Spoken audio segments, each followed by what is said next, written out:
Captain N was a cartoon that aired from 1989 to 1991. It crossed over all kinds of characters from the NES and Game Boy: Zelda, Kid Icarus, Metroid, Castlevania, Mega Man, and more. While it has a cult following, it was quickly forgotten as another weird relic of the late 80s like many other video game cartoons.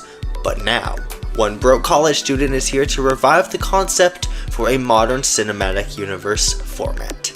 This is the Captain NCU, a stupid idea we're doing anyways because it's fun.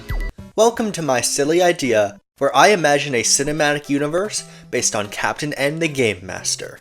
If this is your first Captain NCU video, I'd recommend starting from this video right here. I've been at this project for a while and I already have 2 phases fully planned out. Luckily for you, I have a convenient playlist and 2 videos that are a compilation of everything in phase 1 and 2.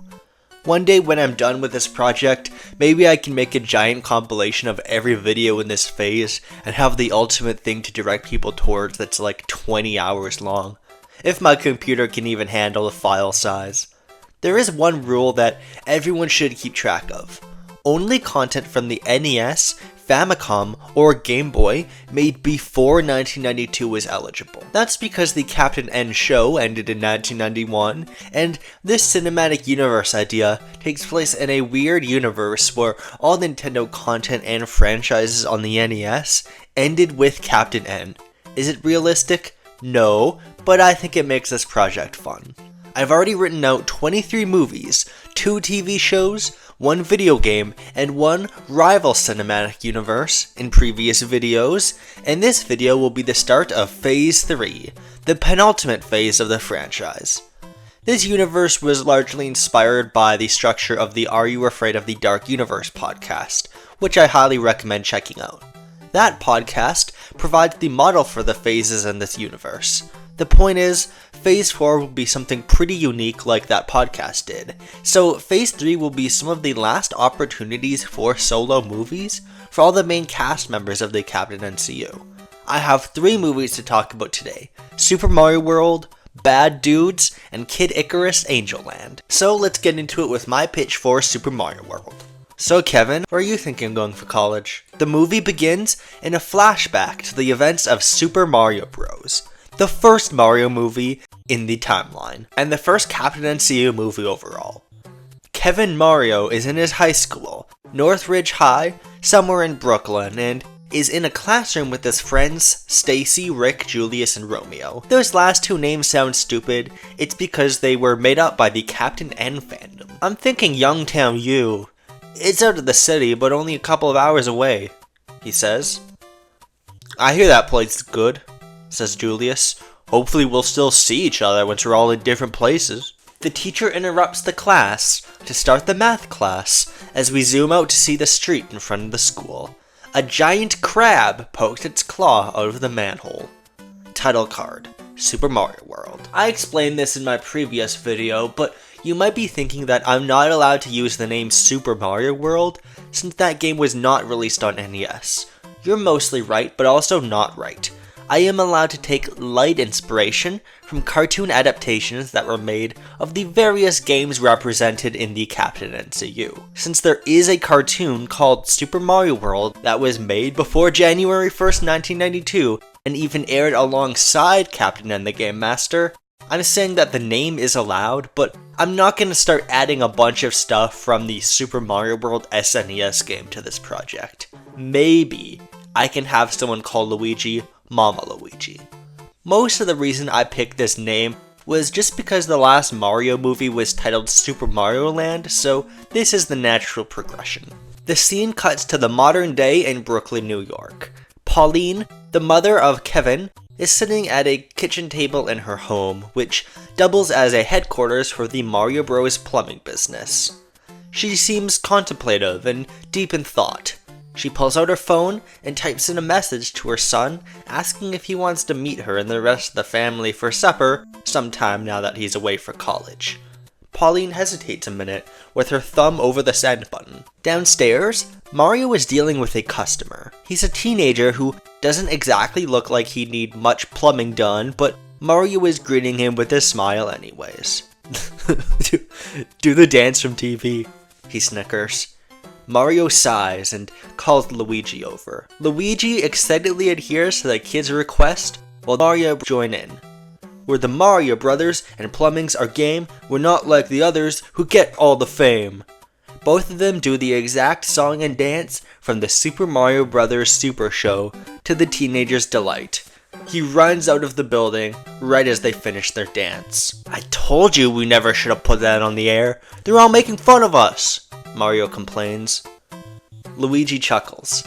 Like I always used to say, any publicity is good publicity. And besides, you're the hero of Brooklyn. Who's gonna hate you? Pauline steps down the stairs and looks at the two brothers. Hey, Mario Bros, she says. Are you alright with taking a break from work for a few days? We cut to Youngtown University, where Kevin has just recently started his second year of college. He's just exited a really boring class, but meets with Rick, his friend and former roommate. Rick asks him how he's been and what he's been up to over the summer. Kevin says he saw a guy with an eggplant for a head explode. Do you need help? Rick laughs. Hey, it really happened, Kevin says. I'll tell you all about it if you want. Rick apologizes. He has to go to a student association meeting, so he says goodbye for now. Kevin looks around at his university. He sighs, not finding the passion in it anymore. He steps outside and is surprised to see a Mario Bros. Plumbing van right outside campus. Pauline walks up to Kevin and hugs him. What are you doing here, Mom? He asks. Well, business was slow, so I thought we'd visit Youngtown for a few days. I hope that's okay, she says. Kevin seems a bit awkward. Mario and Luigi exit the van and greet him. Why don't we go out for supper? Pauline asks. How about that diner we went to before, huh, Mario?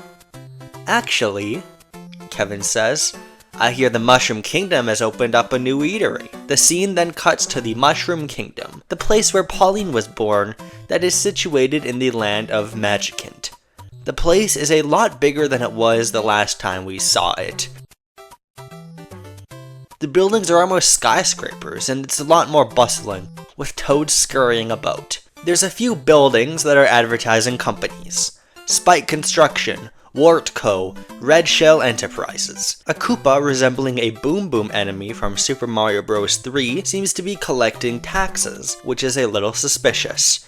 Mario, Luigi, Kevin, and Pauline admire the scene around them. Did Spike build all this? Luigi asks. There's no way. His scaffoldings are a lot less sturdy than this, Mario says. He helped build some of it, says Kevin, but I never seen the city like this before. As they walk through the village, various toads immediately start bowing down when they see Pauline, and she thinks it's a bit much. Kevin asks if their dog Duke is alright, and Mario says he got a sitter. This scene cuts to a short cameo of Little Mac from the Punch-Out TV show looking after their dog and mostly playing their arcade machines. Back to the Mushroom Kingdom, they go to a restaurant, and the toad running the place tells Pauline that she doesn't need to pay because she's their princess. Isn't that nice Daisy lady a princess? Pauline asks. Well, yes, says the toad, whose voice I can never figure out how to do. But she's only here some of the time. You'll always be our princess in my heart. Pauline smiles, and the family sits down. She asks Kevin how school's been going, and he says it's alright, but quickly changes the subject to ask about Mario and Luigi's plumbing business. The bros talk about how it's been going, as Kevin and Pauline both seem to be avoiding saying something that's on their mind. Kevin suggests they should visit Toad later. Not like any Toad, but Blue Toad, the one who used to be Pauline's retainer and stayed with the family for a bit.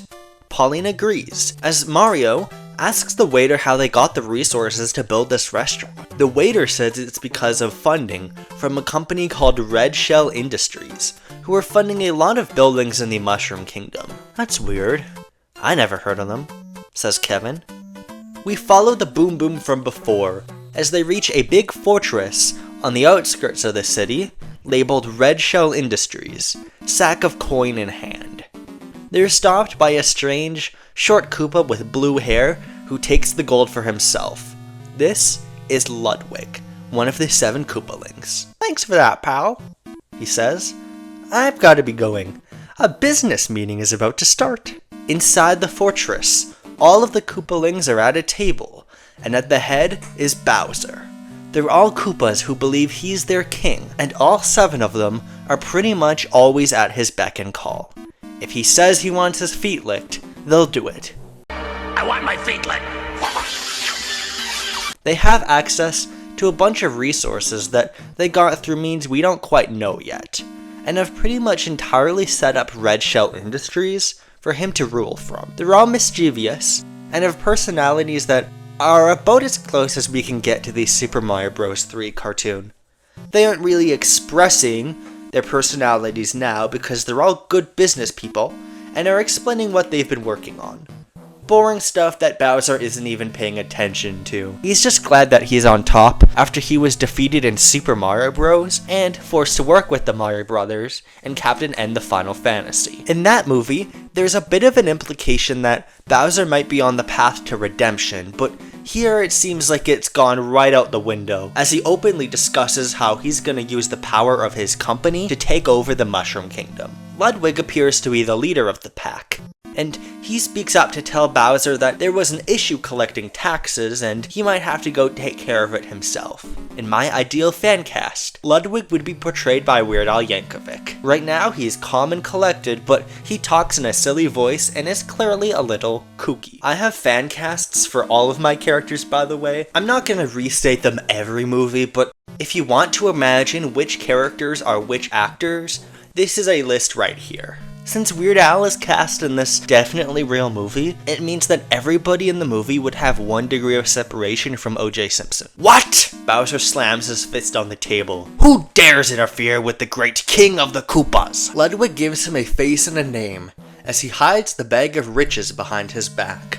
Bowser decides to go to the Mushroom Kingdom himself. But sire, Ludwig says, the Toads will recognize you. Shouldn't you wear a disguise? You're right, he says, but where could I get one? Wendy, the one girl Koopaling, immediately holds up a dress and wig in Bowser's size. He smiles and takes it. The Koopalings sigh as Bowser leaves. How much longer do we have to keep up with this charade, Ludwig? One of the Koopalings, a big one in pink with glasses named Roy, asks. Soon, my siblings, says Ludwig. Soon we can reveal our true selves. I want Super Mario World to be closer than ever before to actually being a Mario movie in my Captain NCU. I don't mean that Mario would be a more prominent character, although I imagine he would be, but I mean that it would be set in the Mushroom Kingdom and be a more straightforward adaptation than previous Mario movies. Super Mario Bros. Was more of an adaptation of Mario Bros. With Bowser as the villain, and Super Mario Land had a similar plot, only set in a college. I didn't even include power-ups like the Fire Flower until the second movie. Since this is likely the last opportunity for a Mario movie, I want Super Mario World to make use of the treasure trove of Mario stuff that hasn't been in the Captain NCU yet, from enemies and locations to power-ups and characters. We'll see that more as this pitch goes along, of course.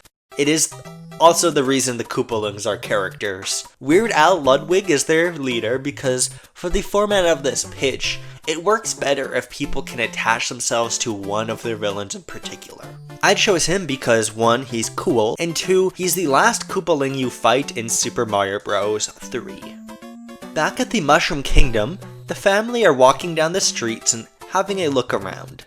There's shops, bakeries, and other amenities which seem picturesque at first, but look suspicious the more they think about it. They seem to be charging a lot of coins, and those card matching games some people are playing have gotta be rigged, right? More importantly, some toads are on the streets, starving. They're stopped by a familiar voice on the street I still can't decide on a good voice for. Pauline. It's Blue Toad, who goes up to hug her. It's been so long. I'm glad to see you. I'm still so thankful for you teaching us how to fight. You made us a lot more confident. I didn't do anything. You all did it by yourself, says Pauline. And I'm glad to see you too. This place has changed a lot since I was last here. Blue Toad explains that a lot of powerful companies from elsewhere have started investing in these places. specifically Red Shell Industries and Wart Co., which the people here are grateful for because they developed them into better places than before. Pauline is starting to feel suspicious. Suddenly, the scene is interrupted by a roar that sounds pretty Koopa-like in nature. Kevin listens to where the source of the sound is coming from. Maybe I oughta... Relax, Luigi interrupts him. Me and your father will handle this one, okay? Kevin nods as the Mario Bros go to look for what's made this noise. A mysterious, unknown lady turtle monster in a dress and bright red lipstick is shaking down a toad for money. The Mario Bros appear and she drops the toad. I let you off with a warning this time. She turns to the Mario Brothers, clearly not knowing they were gonna be there. Can I help you? Do you want to buy insurance? Mario is about to go off, but Luigi stops him. He has a plan. Yeah, we have a van here, maybe you can look at it?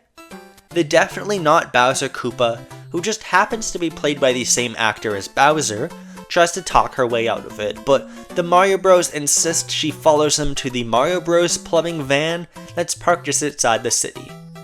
She looks inside when Luigi unhatches a cage, trapping her. That disguise is even worse than the last one, Bowser, says Luigi. Come on, Bowser whines. I'm a legitimate businessman now. You see all these buildings around here? I finance them.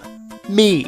Sure, I ask for something in return, but you can't fault me for that, can you? What have you two ever done for the Mushroom Kingdom? We should have gotten a muzzle, Mario grumbles.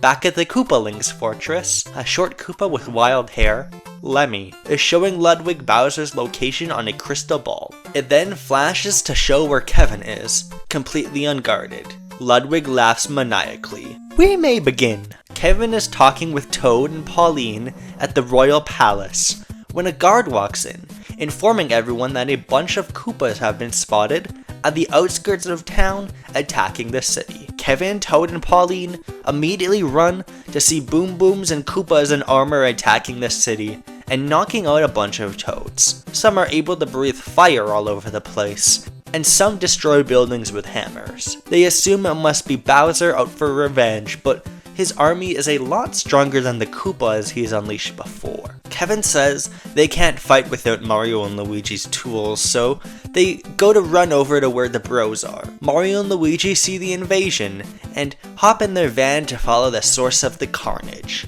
Kevin, Toad, and Pauline are stopped by a flash of light. Each and every one of the 7 Koopalings appear right in front of them. They seem a lot more wild and chaotic than before. Kevin, the Warrior of Light, says Ludwig. You're coming with us. Who are you? Kevin shouts. My name is Ludwig von Koopa, and these are my siblings, Roy, Morton, Wendy, Larry, Lemmy, and Iggy. As Roy brags about his name being called first, Kevin and Pauline try in vain to fend off the Koopalings. Morton knocks Kevin to the ground with an earth-shattering stomp, as Lemmy uses magic on Toad to turn him into a young, blonde-haired boy that looks suspiciously like Oogtar from the Super Mario World cartoon. Oh, sorry, wrong spell. Lemmy casts again, turning him into a frog. There! Much better! This is a reference to the fact that Oogtar from the cartoon was basically a replacement for Toad, and now you will not see Oogtar at all throughout this pitch. The Mario Bros get their van, but it's too late, and Kevin has already been captured by the enemy. Bowser shimmies forward in his cage until he falls out the back of the car. Hey, Koopalings! Bowser cries. Your, CEO is trapped here! They all laugh at him. We don't have to listen to you anymore, Bowser, Wendy shouts. And you are not pulling off that dress. Lemmy uses his warp magic, and all of the Koopalings, plus Kevin, are transported out of there. No! Pauline cries. Where are you taking him? Those Koopalings are making a big mistake, says Bowser. Hey! He shouts to Pauline. I know where they went. Let me out and I'll tell you.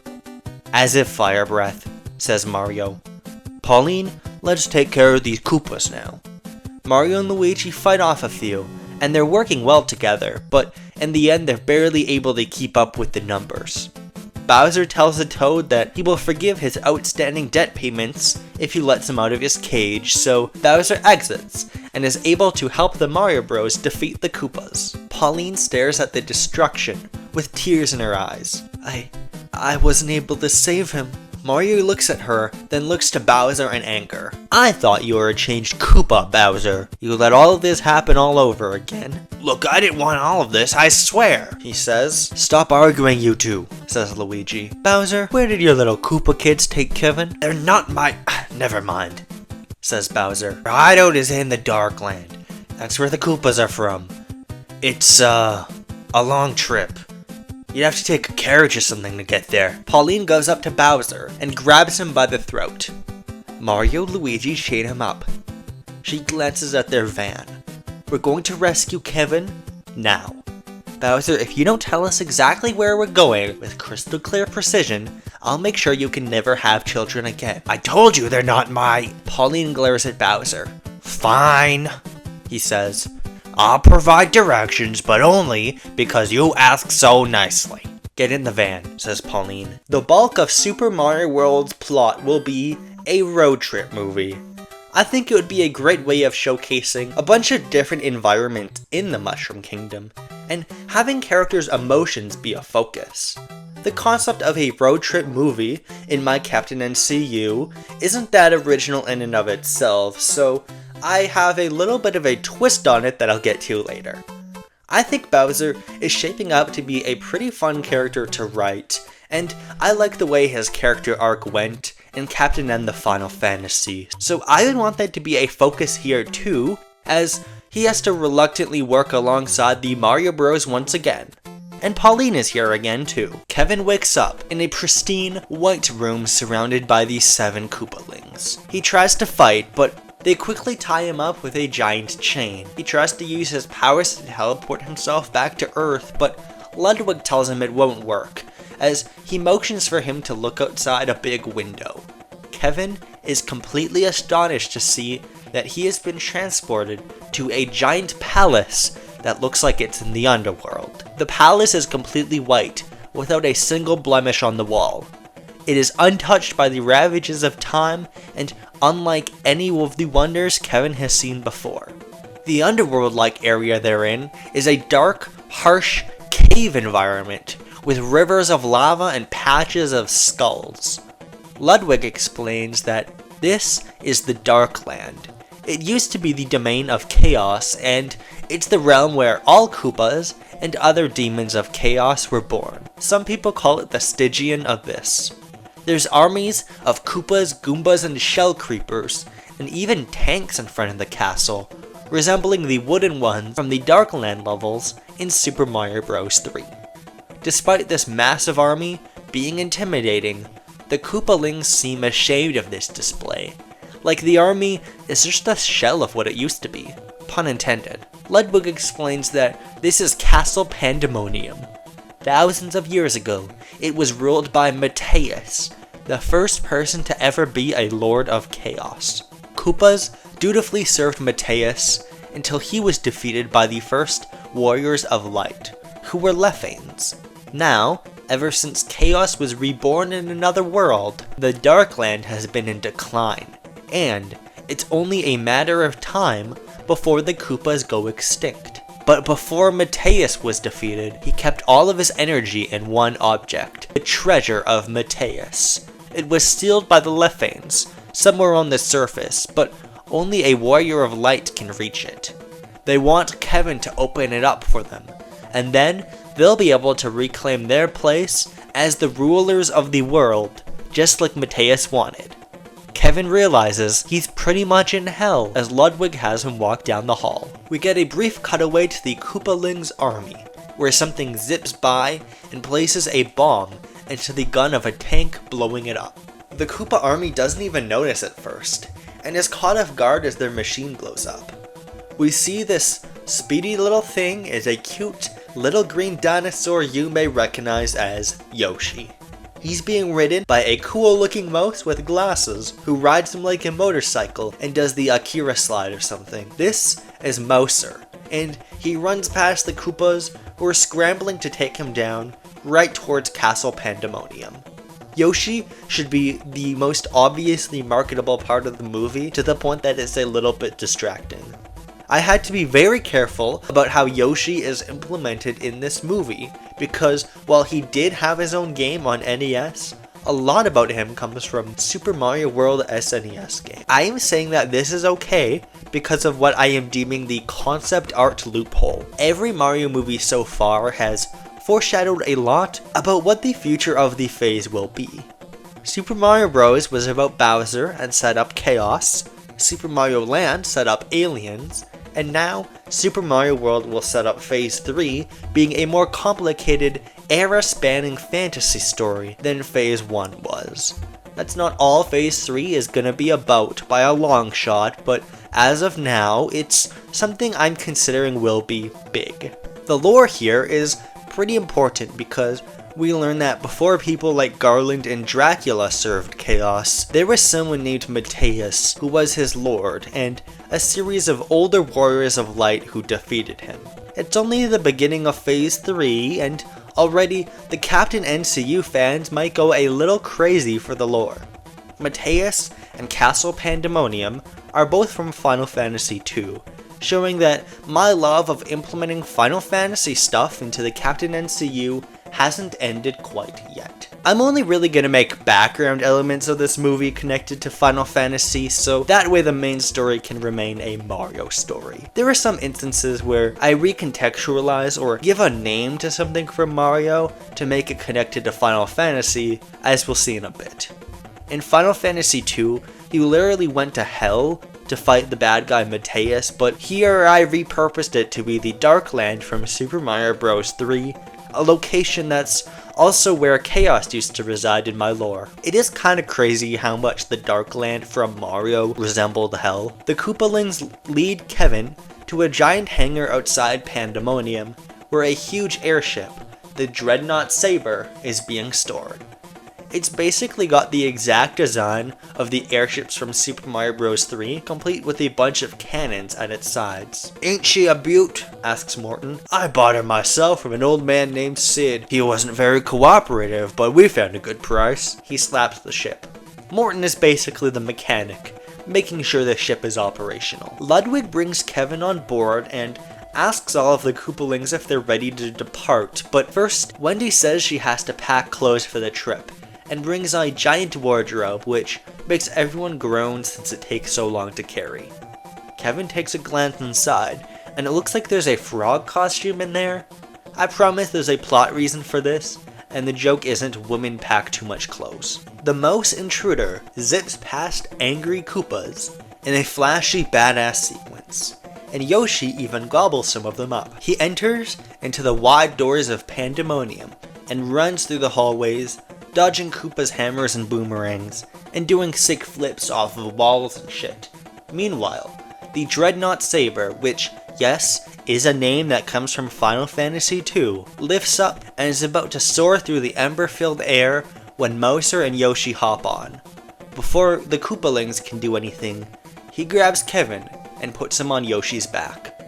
"Whoa, who are you?" Kevin asks. "Name's Mouser. I'm here to rescue you. That's how you want to see it." "Is this a dinosaur? Are you a mouse?" Kevin is trying to hide the fact that he is both panicked and feeling really impressed. In my fan cast, Mouser would be voiced by Norman Reedus. As for Yoshi, I wouldn't think to cast Donald Glover. The three jump off the airship, dodging magic blasts and cannons, and Yoshi runs off in the distance. Kevin asks Mouser why he's saving him, and Mouser tells him he's on a secret mission. He's not at liberty to say who sent him, but he'll take Kevin to the surface. Kevin says that he needs to make sure the Koopalings won't get the treasure of Mateus, or try to hurt his other friends who are warriors of light. Mouser reassures him he'll make sure those are taken care of. Even though this is very suspicious, and Mouser seems like a shady character, something about him puts Kevin at ease. Like I said before, Super Mario World isn't just a road trip movie. It would be a road trip movie that features multiple factions all going for the same goal. A mad dash to get the same treasure. I would liken it to something like, it's a Mad World or Rat Race, but I've never seen either of those movies, so it's probably not like them at all. It's more so inspired by late adopters, but that's a little more obscure. Anyways, Kevin, Yoshi, and Mouser, the Koopalings, and the Mario Bros. And Co. would be the three main factions who would each have their own journeys that intersect at various points. Super Mario World is a showcase of parts of the world we've never seen before, an exploration of characters' emotions after all that's gone down, and a mad race to the finish line. Technically, 2 Mario racing games already existed by 1991, so it does fit. The next scene would show Ludwig and the other Koopalings on the Dreadnought Saber.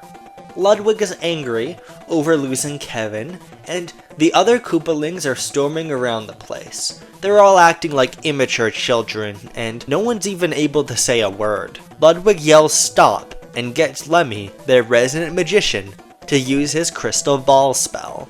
He spies on the location of Kevin, but also sees that Bowser is being transported to the Darkland by the Mario Bros, and at this rate, he'll catch up with Mouser. Since those two are in locations Lemmy has been before, Lemmy is able to use his warp magic, and once he's recovered enough for him to use it again, he's going to send 2 of the Koopalings to take them both out. The Mario Bros plumbing van speeds through a dirt road. Can you take these chains off already? Bowser asks. He's in the back along with Luigi. No, says Pauline. The car is silent. You know, it's gonna be a while, right? Might as well do something to pass the time, says Bowser. Silence. I spy with my little eye something that is red. Pauline slams on the brakes. Mario, don't you have something in your toolbox to shut him up? I keep my gaze in my, other toolbox, he says. Pauline shakes her head and starts to drive again. Isn't Mario's hat? Luigi asks. Yeah. As they drive on, Mario starts to question if they'll have enough gas, since the tank looks about half full. Pauline, already anxious, says that it will have to be, and she doesn't want to think about it. Luigi starts to do the math on how longer they have, and it doesn't seem good, until Bowser offers a suggestion.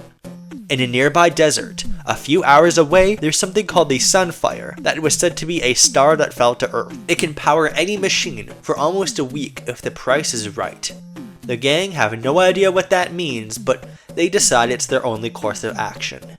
But if this turns out to be a lie, Bowser will have hell to pay. They reach a desert, and eventually get to an oasis, where the Sunfire is supposed to be. They get out and hear a, "Hey, you're blocking my rays!"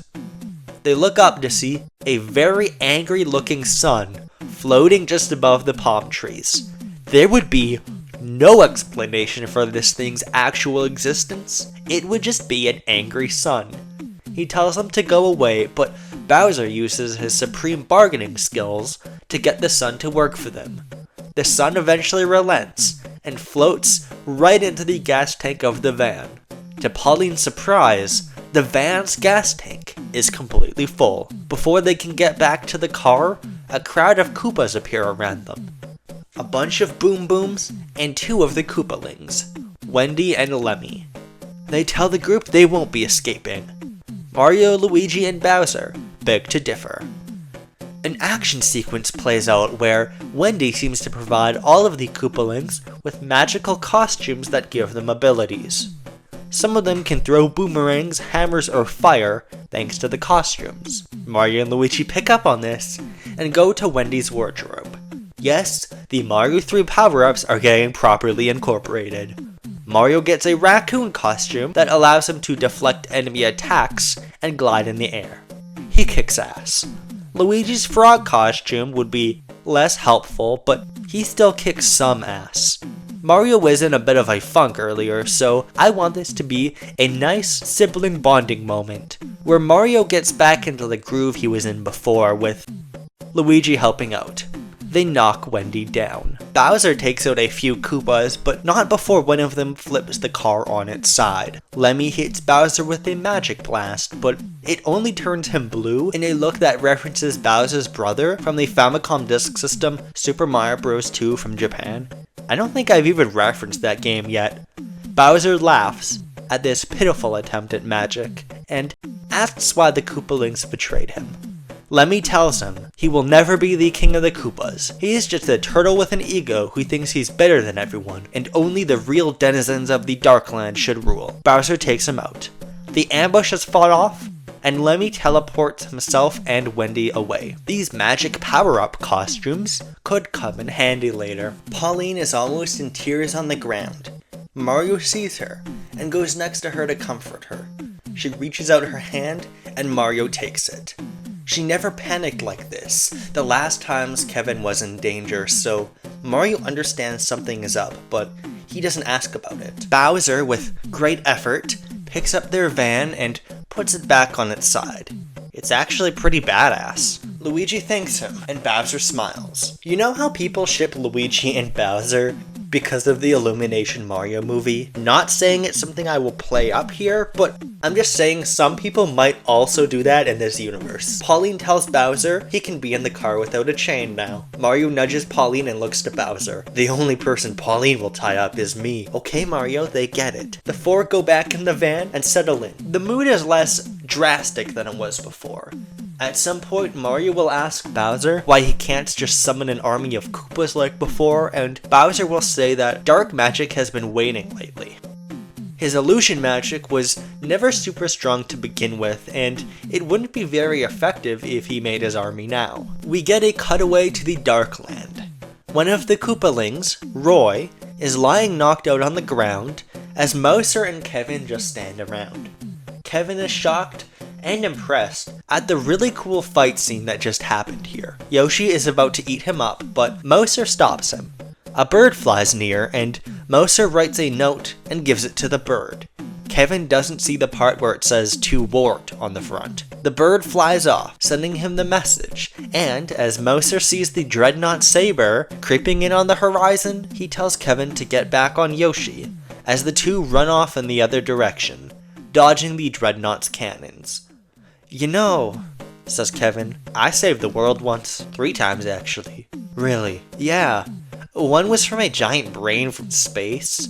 I met a vampire hunter once, too. I don't think he's ever fought any vampires, though. That's cool, says Mouser. Kevin smiles and talks about his friends the Game Masters, who he misses a lot. We get a cutaway back to the Mushroom Kingdom, where a pink dinosaur with a bow is wordlessly collecting cash, just like Bowser was doing before. We find out through context clues they're working for Wart Co., a company that isn't as central as Red Shell Industries to the lives of the Toads, but can now take advantage of that power vacuum. We see 2 other dinosaurs just like Birdo, a red one named Catherine and a green one named Ostro. Kevin is unaware, but it seems Mouser works for the same company as them. Kevin is a bit less of a focus in this movie, as he was in the previous Mario movies I pitched. He would have an important character arc though. It involves his inability to go back to normal life after the events of the Captain N movies. Mouser represents the call of adventure and a badass life lived for oneself. Kevin's not selfish or anything, but in the past, he's wanted to look cool, and Mouser represents a twisted, ideal version of that. Kevin has a hard time adjusting to normal life, and the reason he feels connected to Mouser is because of that. There might be something a little sinister about Mouser that Kevin doesn't quite know yet, though. Also, there should be one scene where Kevin cares for Yoshi, and Yoshi warms up to him, becoming his cute little marketable friend. You just know that if Yoshi wasn't eligible for the Captain NCU, I would have made it a Chocobo instead. We get a montage showing what the 3 factions are up to.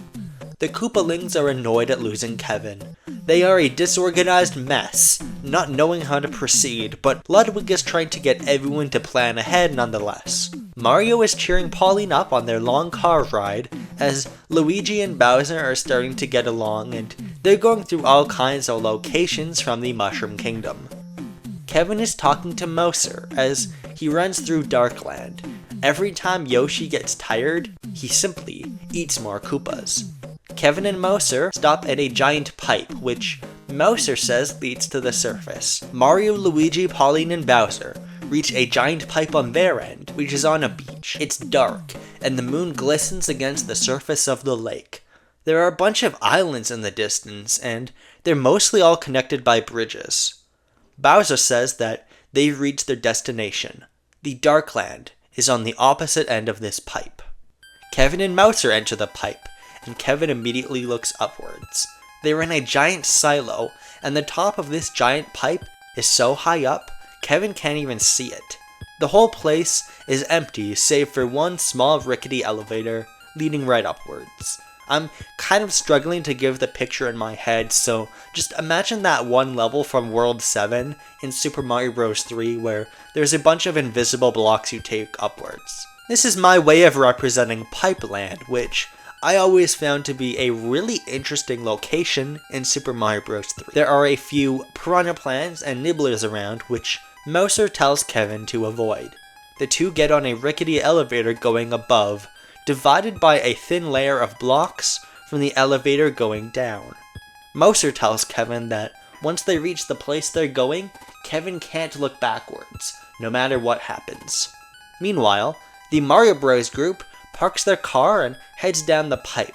One side of the elevator is going up, while the other is going down. After a while, Mario starts to suspect someone's on the other end, just based off the noises he's hearing. He looks through the cracks and tells everyone he thinks he's just seen Kevin. Bowser asks him if he's sure, and he says yes, so once they reach the ground, they just wait for the elevator again to go up. "The place Kevin is headed is dangerous," says Bowser. "At this time of night, the Boo-Diddlies come out." "I'm sorry, what?" "The Boo-Diddlies. They're spirits who live in the lakes of Waterland. They say they're the ghosts of drowned souls." "And they're called Boo-Diddlies?" Mario asks with an eye roll. Shut up, you bastard! It's a true story! Bowser exclaims. "Everyone in the Darkland knows about them. They say that if you look right at them, it stops them in their tracks. So, they just draw out your worst memories and nightmares to make you want to jump into the ocean." "Oh, like Bo Diddley." I just got the reference. Luigi chuckles.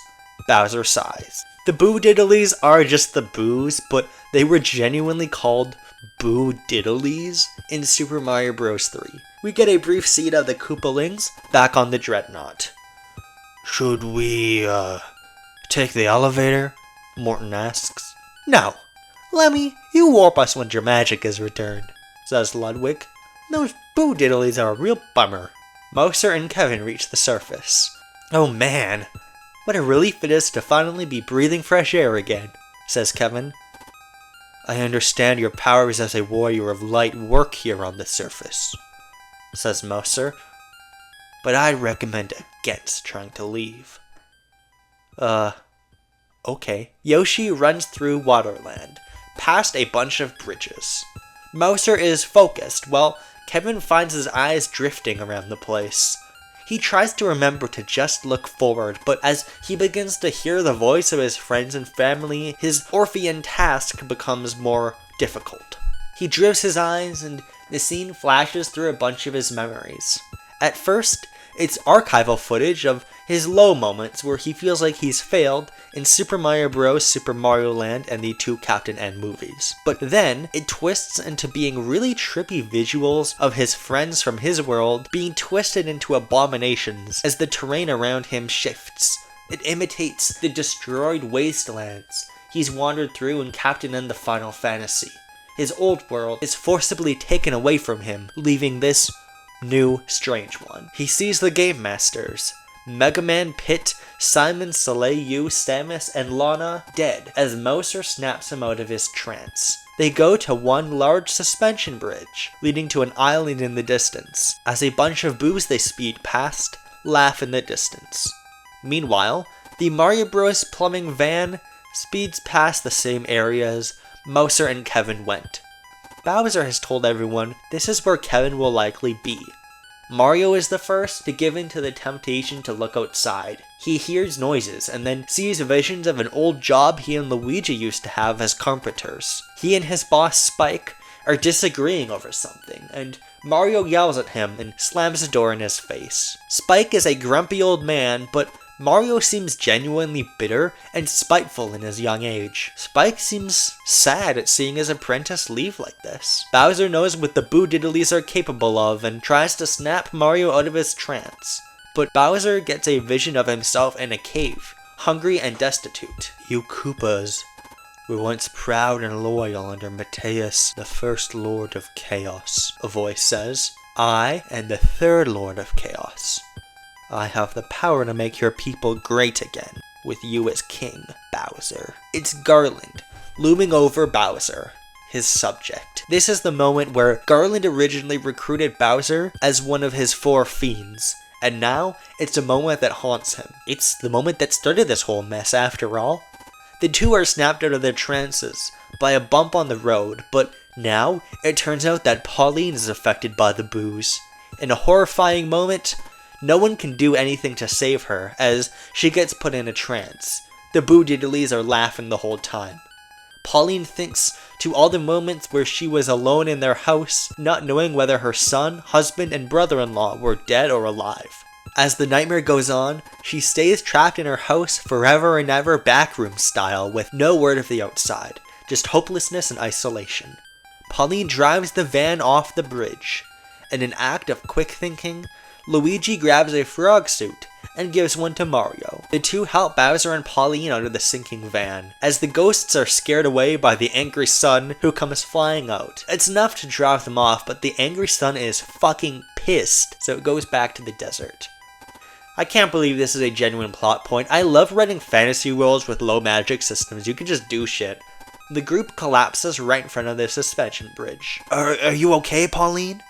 Mario asks his wife. Pauline is on the ground, barely able to concentrate on any of her surroundings. Mario, I don't know if my son is alive right now. And the Toads back at the village, I don't even know what they've been through. I'm barely even here for anyone. I didn't do enough to help anyone. Mario thinks of the words to say as he sees his wife. Pauline, when I first met you, I left my carpentry trade and I was bitter, angry. I felt like I wasn't good enough and my life was over. You gave me the confidence to do what I really needed to do, what I really wanted to do. If it weren't for you, me and Luigi never would have started our plowing business. We never would have found that crab and saved the world in the first place. Luigi nudges Bowser. Touching, ain't it? And Kevin, Mario says, whenever he's scared, he thinks of you. Did you know that? He told me when he was facing Garland, the whole time he was thinking about how proud you'd be of him once he came home. So don't you ever go around thinking we haven't done enough, okay? He hugs Pauline. Mario, let's go save Kevin, she says. She gets up and wipes her tears as she looks towards Bowser. How much longer? Oh man, I got something in my eye, he says. Oh, it's just past that bridge. It leads to Giant Land, but you sure we shouldn't camp out until morning though? It's getting pretty dark. There's no time, let's go. We get a scene of the Dreadnought Saber warping to an island. It's a jungle with huge trees everywhere. The airship crashes right into the trees, though not enough to completely destroy it. Morton Koopa Jr. is very annoyed at Lemmy though. Elsewhere on the island, we see a giant tower with the words Wart Co. written on it. It's huge, golden, and garish, looking like the Mario equivalent of Trump Tower. It's pretty much the only thing on the island. Inside, a big frog man in a robe is trying to sleep when he hears the airship crash. Angrily, he gets up and closes his curtains that look to the jungle outside. The frog grumbles about the noise and closes the blinds. This is Wart, the CEO of Wart Co., who Mouser is working for. He's slimy and sleazy and has his eyes set on the treasure of Mateus and the Mushroom Kingdom. But not now. Now he's sleeping. In my fan cast, Wart would be portrayed by Danny Trejo. I did not intend for Wart to be in this, nor content from Super Mario Bros. 2 at first, and that's why basically all the non-boss enemies from Super Mario Bros. 2 were already part of Tatanga's army in my Super Mario Land movie. So his army basically just consists of bosses from the game, not Shy Guys or anything. Just a funny thing to consider. Above Wart's bed's headdress is a long machete, which is a reference to no movie ever, especially not any past roles for actors that I've cast. As the night goes on, Mario, Luigi, Bowser, and Pauline move through a big bridge where the fish are jumping at them. You know, like the video game. They reach a jungle where the trees, local Goomba wildlife, and everything in sight towers above them. Giant Land. We cut to Mouser as he and Kevin reach a giant castle, the same one where Wart resides. Mouser rings the doorbell and a groggy Wart gets up, tightens his robe, and goes down a comically large number of steps. All the while, Kevin is growing nervous, and Mouser won't answer any of his questions. Wart opens the door and eyes Kevin and Mouser with a smile. "Good work, Mouser. Reliable as always," he yawns. "Lock him up, I'll deal with this in the morning." "Huh? What? Mouser?" Kevin looks at him. Mouser says, "You heard the frog," and leads Kevin to a jail cell. Kevin looks back at a sad Yoshi, then to Wart. "Is this... Who even are you? I'm going home." "Oh, so Mr. Big Shot Light Warrior wants to use his magic," says Wart. He takes a bunch of pieces of paper and hands them to Kevin. "Here, have a gift." They portray his 3 Dino Enforcers, Birdo, Catherine, and Ostro, holding toads at knife point. "I have eyes and ears in your precious Mushroom Kingdom. I have big plans for the place, and I don't want any toad blood running down the streets. But if you won't cooperate, all I have to do is give the order, and they die. You must run Wartco," Kevin says. Wart snickers, and Mouser takes Kevin to a prison cell. Kevin screams at Mouser to ask why he would do this.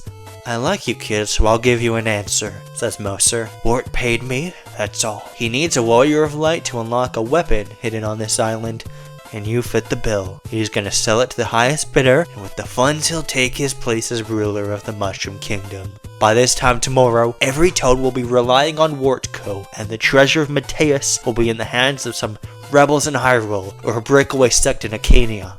And I'll be a much richer mouse." "You betrayed me," says Kevin. "I never had any loyalty to betray," says Mouser. "I never asked you to put your faith in me. This is all your own doing." He leaves.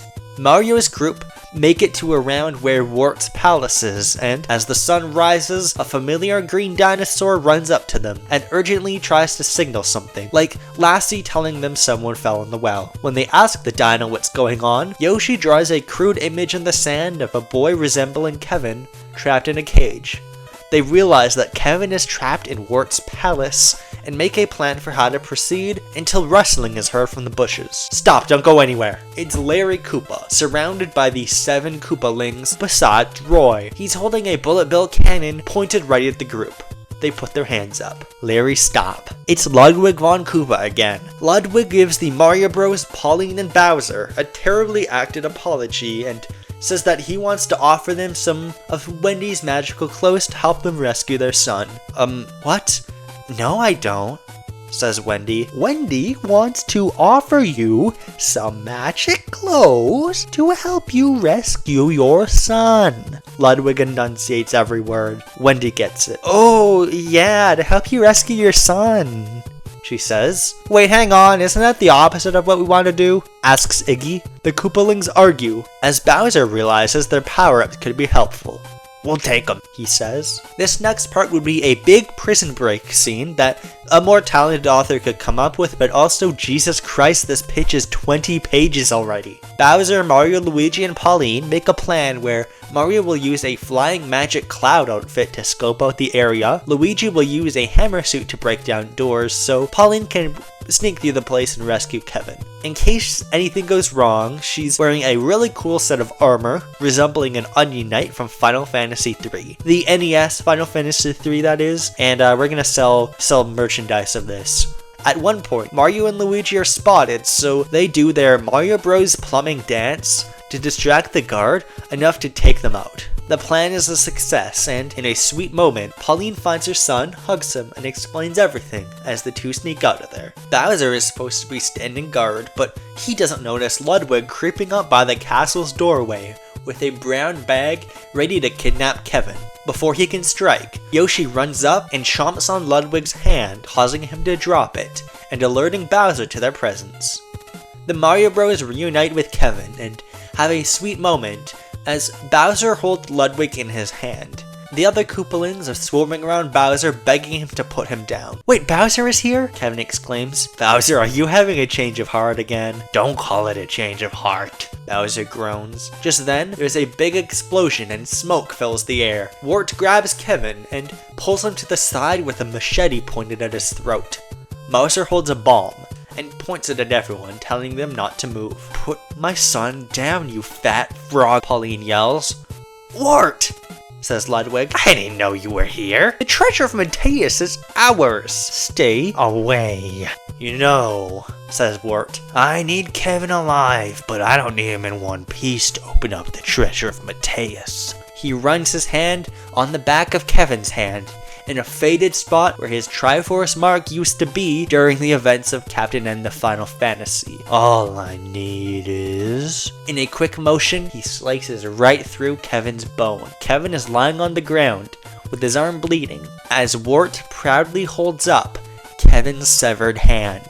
Mouser throws a smoke bomb, and the two run away. Ludwig bites Bowser's hand, and the Koopalings follow the pair to a cave on the side of a mountain. The cave pretty much identically resembles the shrine found in the climax of The Legend of Zelda Quest of the Avatar, which viewers with a good memory will remember needed the hand of a warrior of light to open and unseal the goddess. Kevin, you're gonna make it through, okay? Mom, it hurts. Pauline comforts her son and looks back to everyone else. Go stop Wart, okay? Mario understands that Pauline needs to comfort their son right now, and they run to pursue Wart. It looks like they won't be fast enough until Yoshi lets Mario and Luigi ride on his back. Bowser isn't big enough, so he has to run behind them. There's a sweet moment where Pauline tends to Kevin's wound and tells him that she'll make sure everything is okay. As the Mario brothers enter the cave with Yoshi, they realize that the whole place is basically one giant obstacle course, blocks held up from the ceiling,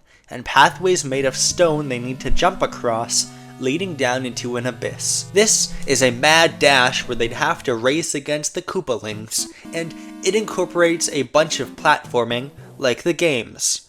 Imagine a bunch of cool action, wacky shenanigans, and people frantically racing each other that I could write if this were a real script. Mario and Luigi see a chamber in a room right next to the obstacle course, but the Koopalings are going to enter. Ludwig has already entered, and he is presumably fighting Wart and Mouser. Bowser is finally here, and he stands in front of it, blocking the Koopalings. Plumbers, go ahead. I'll hold them off. Seriously, you're not gonna try to snatch the treasure for yourself? Mario asks. Just what kind of turtle do you think I am? Look, I've done some stuff I shouldn't have done, and I'm never gonna be a good guy like you two, but when those Koopalings made me their king, I was miserable. Sure, I got foot rubs when I wanted, but it's not fun living every day thinking somebody's gonna betray me again. Thing is, helping people feels better than I would have guessed. I want my last act to be making sure you live on. Cut the self-sacrificial act, Bowser, says Luigi. We're fighting them off together. Bowser and Luigi fight Morton, Iggy, Larry, Lemmy, and Wendy as Mario moves on. At one point, Lemmy will cast a spell on Bowser which just turns him green, like the King Koopa design from the Mario cartoons. Mario will enter the chamber to see Wart and Mouser about to open the seal to the treasure of Mateus. Ludwig is on the ground, looking like he's been taken out, when Mouser catches wind of Mario. He darts to take out Mario, which gives Ludwig the chance to jump towards the seal to the treasure of Mateus as it's been broken. As a huge flash of light clears up, we see Ludwig in a giant green shoe. That's the treasure of Mateus? Wart exclaims. Mateus did always say Koopas were his perfect foot soldiers, says Mouser. Mario and Yoshi are both laughing. Enough, says Ludwig. The treasure of Mateus might not appear to be the strongest weapon at first, but it still has the power of the first Lord of Chaos. You three will be my stomping grounds. It's hard to do Ludwig's voice. Ludwig jumps up and down repeatedly with the shoe, slamming into the rocks and causing this whole place to cave in. Bowser and Luigi have already stopped the Koopalings by getting them to fight with each other, and in the chaos are now struggling to keep footing. Mouser tries to throw a bomb at Luigi, but Ludwig jumps right on him, squishing him practically flat. Bowser and Luigi enter the chamber, asking what's going on, and Mario just tells them they need to get out fast.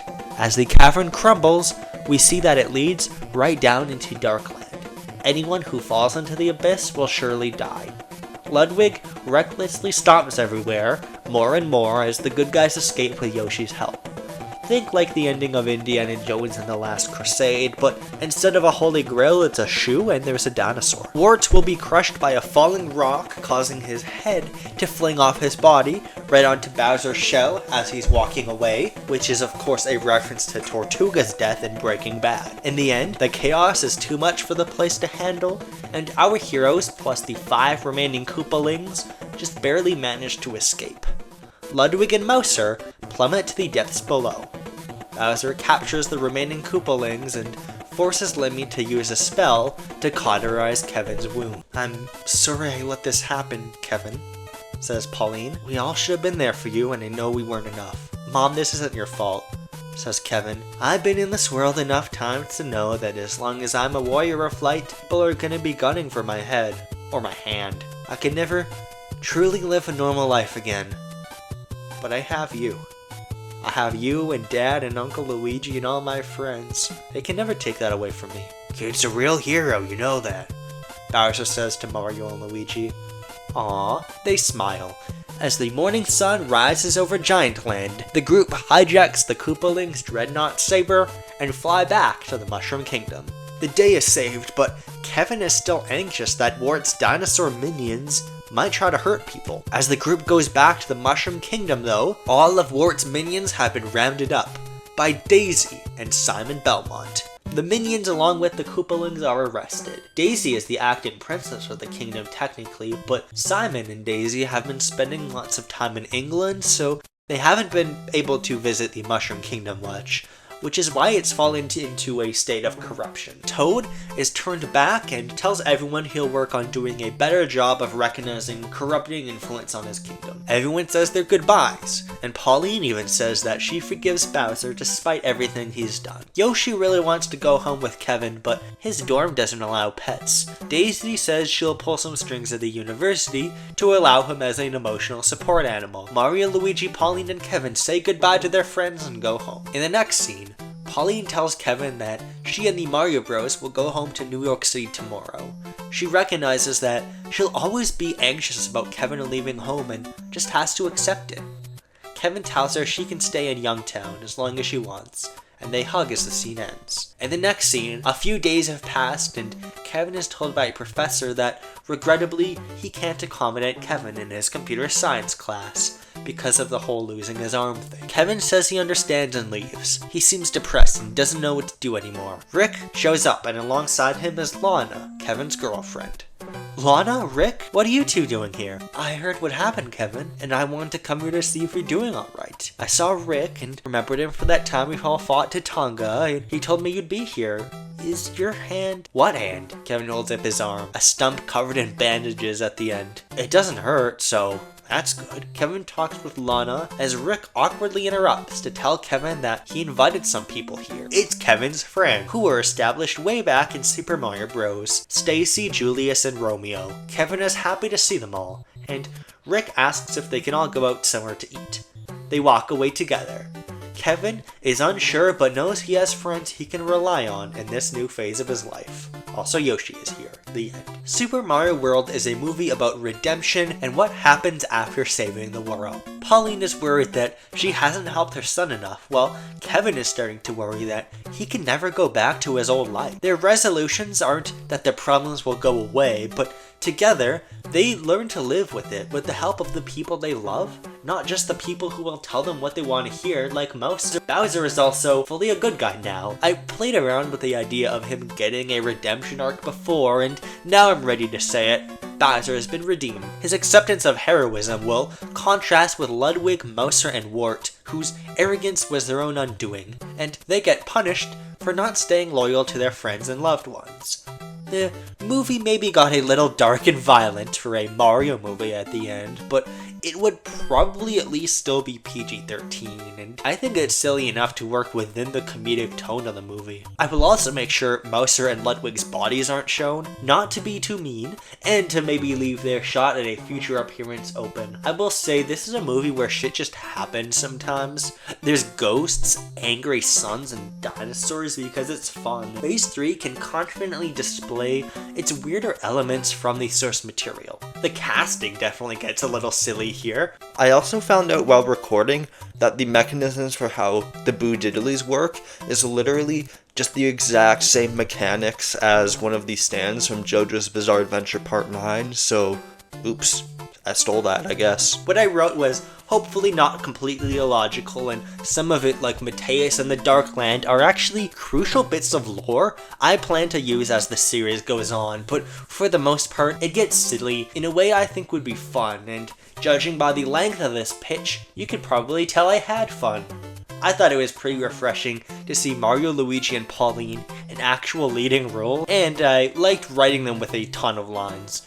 Last thing I will say before I get to the post-credit scene, the cameos for Lana, Daisy, and Simon were small, but I want more of the Game Masters to make appearances in each other's movies like that as we move forward. It adds texture to the world, makes Phase 3 stand out, and it makes sense logically because the group came together as a family more in Captain and the Game Masters. The fourth secret reason is because it's fun. I'm not even halfway done this video yet because we have Bad Dudes to get to, which I suspect will also be pretty big, but before then, let's get to the mid and post-credit scenes for Super Mario World. We're in a laboratory, which viewers will recognize as the place where Dr. Cossack, Mega Man, and Roll live and work, that used to be run by Dr. Light. Mega Man and Roll are waiting for something behind a closed door, discussing Proto Man's disappearance. The door slides open. Kevin, is your hand alright? Mega Man asks. Kevin smiles and walks forward, showing a futuristic prosthetic hand fitting perfectly over where his hand was severed earlier. It's so bad.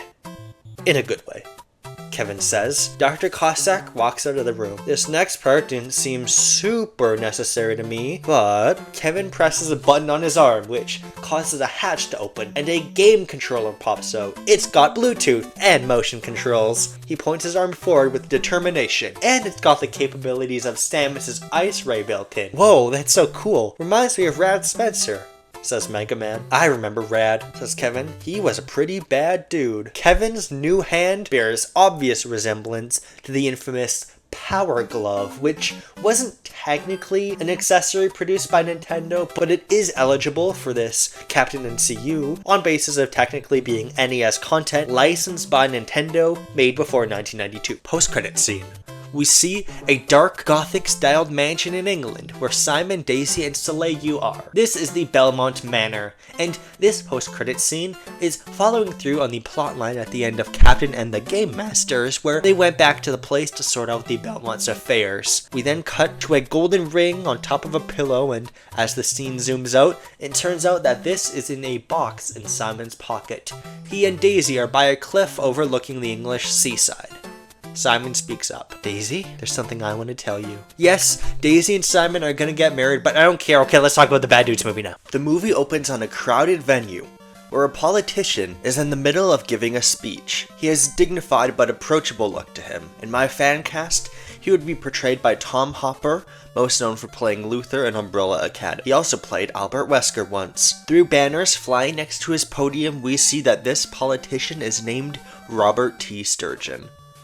And lastly, to my fellow Americans, I can guarantee this. As president, I will continue to protect the lives of every honest working family, just as my products and our good troops have protected you in the past before. Thank you. The crowd erupts in applause, screaming, "Sturgeon! Sturgeon!" In the next shot, Sturgeon is at his office looking disheveled and furiously snorting lines of cocaine. There are a bunch of framed portraits behind him of newspapers and magazines that feature him on their front page. It seems Robert T. Sturgeon is a former soldier who started a very successful surveillance company before beginning his presidential campaign. There's a logo of a three-headed dragon. It's like a hydra, but with less heads. There's an aggressive knock at his door which causes Sturgeon to dart his eyes up. His door is completely broken open, and in front of him is a ninja cloaked in shadow with a sick-ass dragon design on his mask. Sturgeon is dumbfounded. Bam! The scene cuts to a young man, played by actor Ben Wang, hitting a punching bag, and we zoom out to reveal he's surrounded by 4 different people, one of which the audience will recognize as King Hippo. The group are in a small metal room with a one-sided window on one of the walls. They can't see out, but someone can see in. Everybody besides that young man is disinterested. Behind the glass are 2 well-dressed secret agents. One of them, a big burly Russian man, and the other is a slim man with a bionic arm. These are agents Karnov and Rad Spencer, who both made their debuts in Mega Man 2 and have since been intermittently seen throughout the franchise. Karnov would be played by Florian Mantanu, and you can use your imagination to pretend he has a Russian accent every time I voice him. Rad would be played by Simon Pegg in my fan cast, which is something I decided specifically for this movie, and he went uncast the last 2 movies we saw him, so now you can picture him better. Rad tries to be nonchalant but is slightly dorky, fitting the name Rad. Both of them are leaders in a secret organization called the FF Corps. What do you think? Karnov asks. An agent steps out of the shadows. Well, Karnov, I think they shouldn't allow Ruskies to run US agencies. The secret agent is old, semi-retired, and as American as you can get. This is Super Joe. He'd be portrayed by Brian Cox in my fan cast. While Karnov is the general who leads the FF Corps, Joe is their commander, who is technically in command above him. He does all the paperwork and reports the happenings of the FF Corps directly to Washington. Karnov laughs. Show him the case file, Rad. Rad slides 6 manila envelopes onto the table. Have a look, he says, as he motions to everyone and the people in the room. The camera looks at them as Rad introduces everyone. Some cool and badass song would be played here, I don't know. First, the energetic guy played by Ben Wang. This is Jimmy Lee. He and his brother Billy are martial artists who took down the infamous gang The Plague in River City 1 year ago. Afterwards, Billy went on the straight and narrow, but he turned to a life of crime. Next, the camera shows the oldest person of the group, played by actor Omar Sy. That there is Bobo. He's a notorious bouncer turned enforcer who has worked with over 30 gangs in his time. He looks to the one girl of the group, played by Ella Purnell. The lady is Roxy. She was the girlfriend of Slick, the leader behind The Plague. Roxy snitched on her high school sweetheart and provided info that led directly to Slick's arrest and the dissolution of The Plague. He looks to the last one, a boxer played by Samoa Joe. And you're no doubt familiar with King Hippo, the most famous thing to come out of Hippo Island. He was once the world's premier boxer and became a millionaire from the merchandise alone, till one day he left it all behind and became part of an unfortunate incident involving an extraterrestrial being. Strictly classified, of course. Joe has a stern look across his face. And what makes these crooks uniquely qualified to undertake this mission? Simple. They're bad dudes, says Karnov. Unless you've got any real objections, why don't we introduce them to the mission? Karnov opens the door and the group follows him to a round table in the next room. Jimmy follows with a cheeky smile, while Abobo and Roxy are ambivalent to reluctant, and King Hippo seems nervous. Jimmy already knows Roxy and makes some flirtatious remark, but she rolls her eyes at. Each and every one of you are guilty of crimes that could land you all in jail for decades, says Karnov. But I believe in second chances. Are you all familiar with Robert T. Sturgeon, the scumbag CEO of Ryu? Roxy asks. Karnov nods his head. Joe is at the table too, looking at everyone with indignation. Sturgeon was kidnapped by a gang after a campaign rally a few days ago. It will be your mission to get him back. Everyone is quiet for a moment. Sturgeon seems to not be very popular among them. That's it? Asks Abobo. Why us and not any police force? I believe your experiences in the criminal underworld should make you all uniquely qualified for this job, Karnov explains. Robert T. Sturgeon has been kidnapped by... Joe interrupts him. Dragon ninjas. And they call themselves the Plague. Karnov nods solemnly as we get a close-up on the 4 crooks who are all surprised to hear that name. We get the title card. Bad dudes. 90% of what I just described probably only makes sense to me, or at least has a bunch of references nobody will get, because I've been thinking about this for like 5 months now. So let me provide some context. Bad Dudes vs. Dragon Ninja was an arcade beat-em-up, developed by Data East in 1988, and it later received an NES port. The game is about the President of the United States being kidnapped, and the only people who can rescue him are the baddest dudes around. Every time you complete a stage, one of the bad dudes will look into the camera and say, "I'm bad," which was so iconic that a terrifying, compressed to hell and back version was kept in the NES game. Bad Dudes is actually a fairly solid game, even on NES. despite its flaws, although I've decided to adapt it mostly for one reason. It can be the Suicide Squad or Thunderbolts of the Captain N cinematic universe. A movie about a bunch of disparate bad dudes coming together to save not the president, but a potential president. The 80s saw a rise in a genre called the beat 'em up.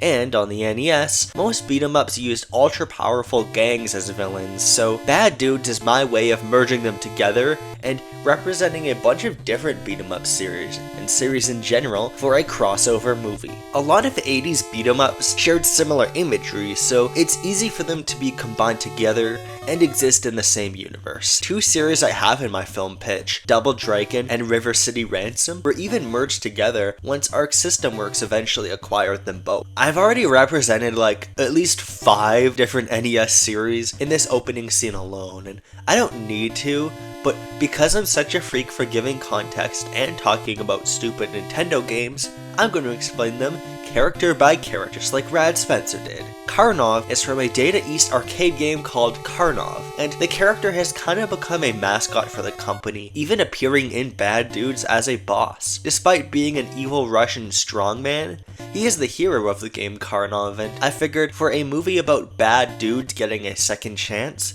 he would make sense as the leader of the team. I originally planted him way far back as Mega Man 2 in Phase 2, and he and the FF Core were made for this movie specifically. Speaking of which, the FF Core comes from the Capcom series Bionic Commando.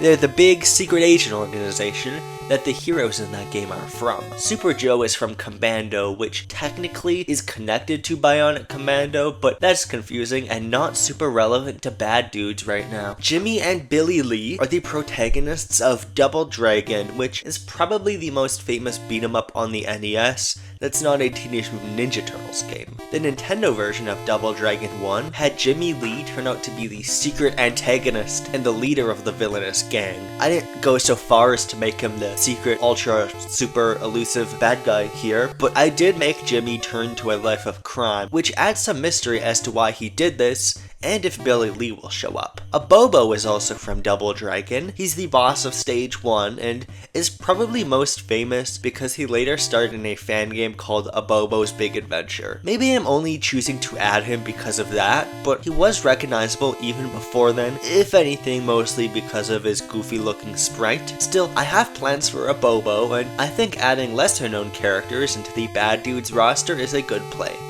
Speaking of which, Roxy.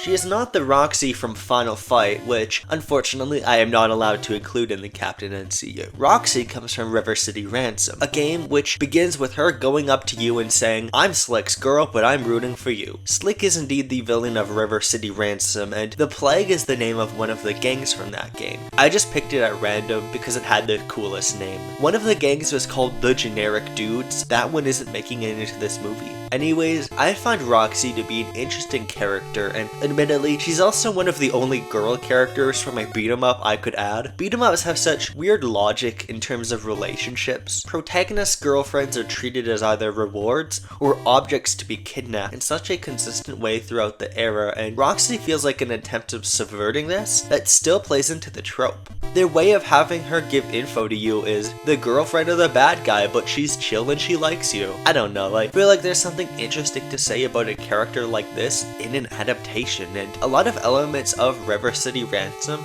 and Double Dragon were merged for characters' backstories. And then there's King Hippo. King Hippo comes from Punch-Out, but was made an antagonist of the cartoon Captain N the Game Master, which, believe it or not, this whole video series is based on. It's hard to believe at this point, I know. I gave King Hippo an antagonist role in the second Captain N movie, and at the post-credit scene, Karnov showed up to recruit him to the Bad Dudes thing. Overall, all of the members of the Bad Dudes are criminals who are victims of circumstances beyond their control.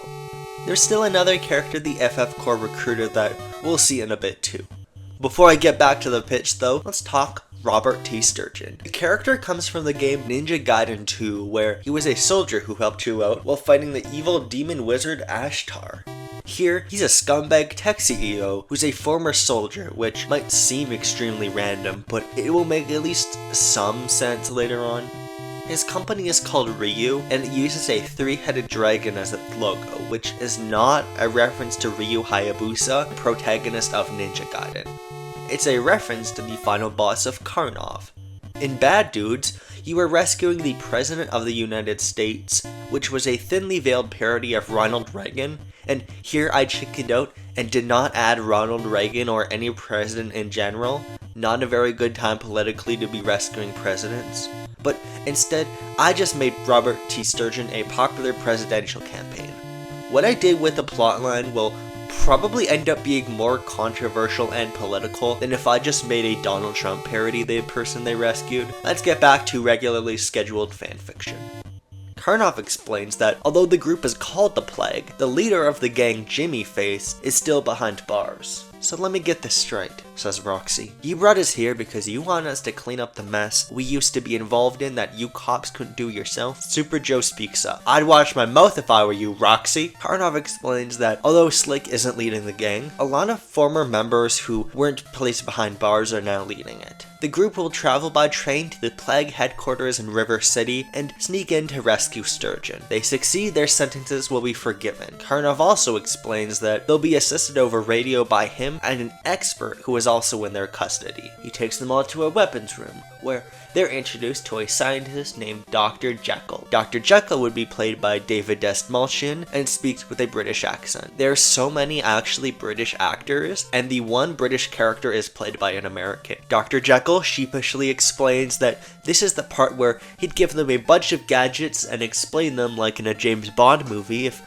they were allowed any gadgets at all. They have to rescue Sturgeon with their fists. Super Joe also explains that if they even attempt to run away, they'll have their soldiers come and kill any of them. In the next scene, the four bad dudes are in a train car. This is the first scene where they're really the focal point, so we'd see their personalities and play a little bit more, though everyone's still distrustful. Jimmy would be asking King Hippo a bunch of dumb questions about boxing and which boxers he's met, during which Abobo will remark to Roxy about the suspicious circumstances of them being brought here. At first, Roxy is like, obviously it's suspicious, but Abobo points out that the FF Corps is typically meant to handle alien or supernatural threats. Usually gang activity should be the FBI's jurisdiction. They also never said what Dr. Jekyll is even an expert in. Roxy says they should probably not talk about it, noticing passengers walking by. They all get a call from Karnov, who urgently tells them that the Plague has infiltrated the train and has found out about them. The next scene is a real badass fight scene against like 10 ninjas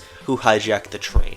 It's also a reference to the train level from Bad Dudes. We see everybody fighting and some of the action will move to the roof of the train. The ninjas are well trained, but our heroes are all great fighters in their own right. When there's just one ninja left, King Hippo raises his gloved fist and the ninja immediately relents. Jimmy high gloves him. What's with this Plague stuff anyways? Hippo asks. You guys knew about them or something? I helped take them down with my brother, says Jimmy. Roxy was part of it too. Her boyfriend was the gang's leader, but she betrayed him or something. I didn't realize you guys had history, says King Hippo. That's none of your or his business, Jimmy, Roxy scolds. Just then, they get a call from Karnov, congratulating them on beating the ninjas and telling them that River City is only a half hour away.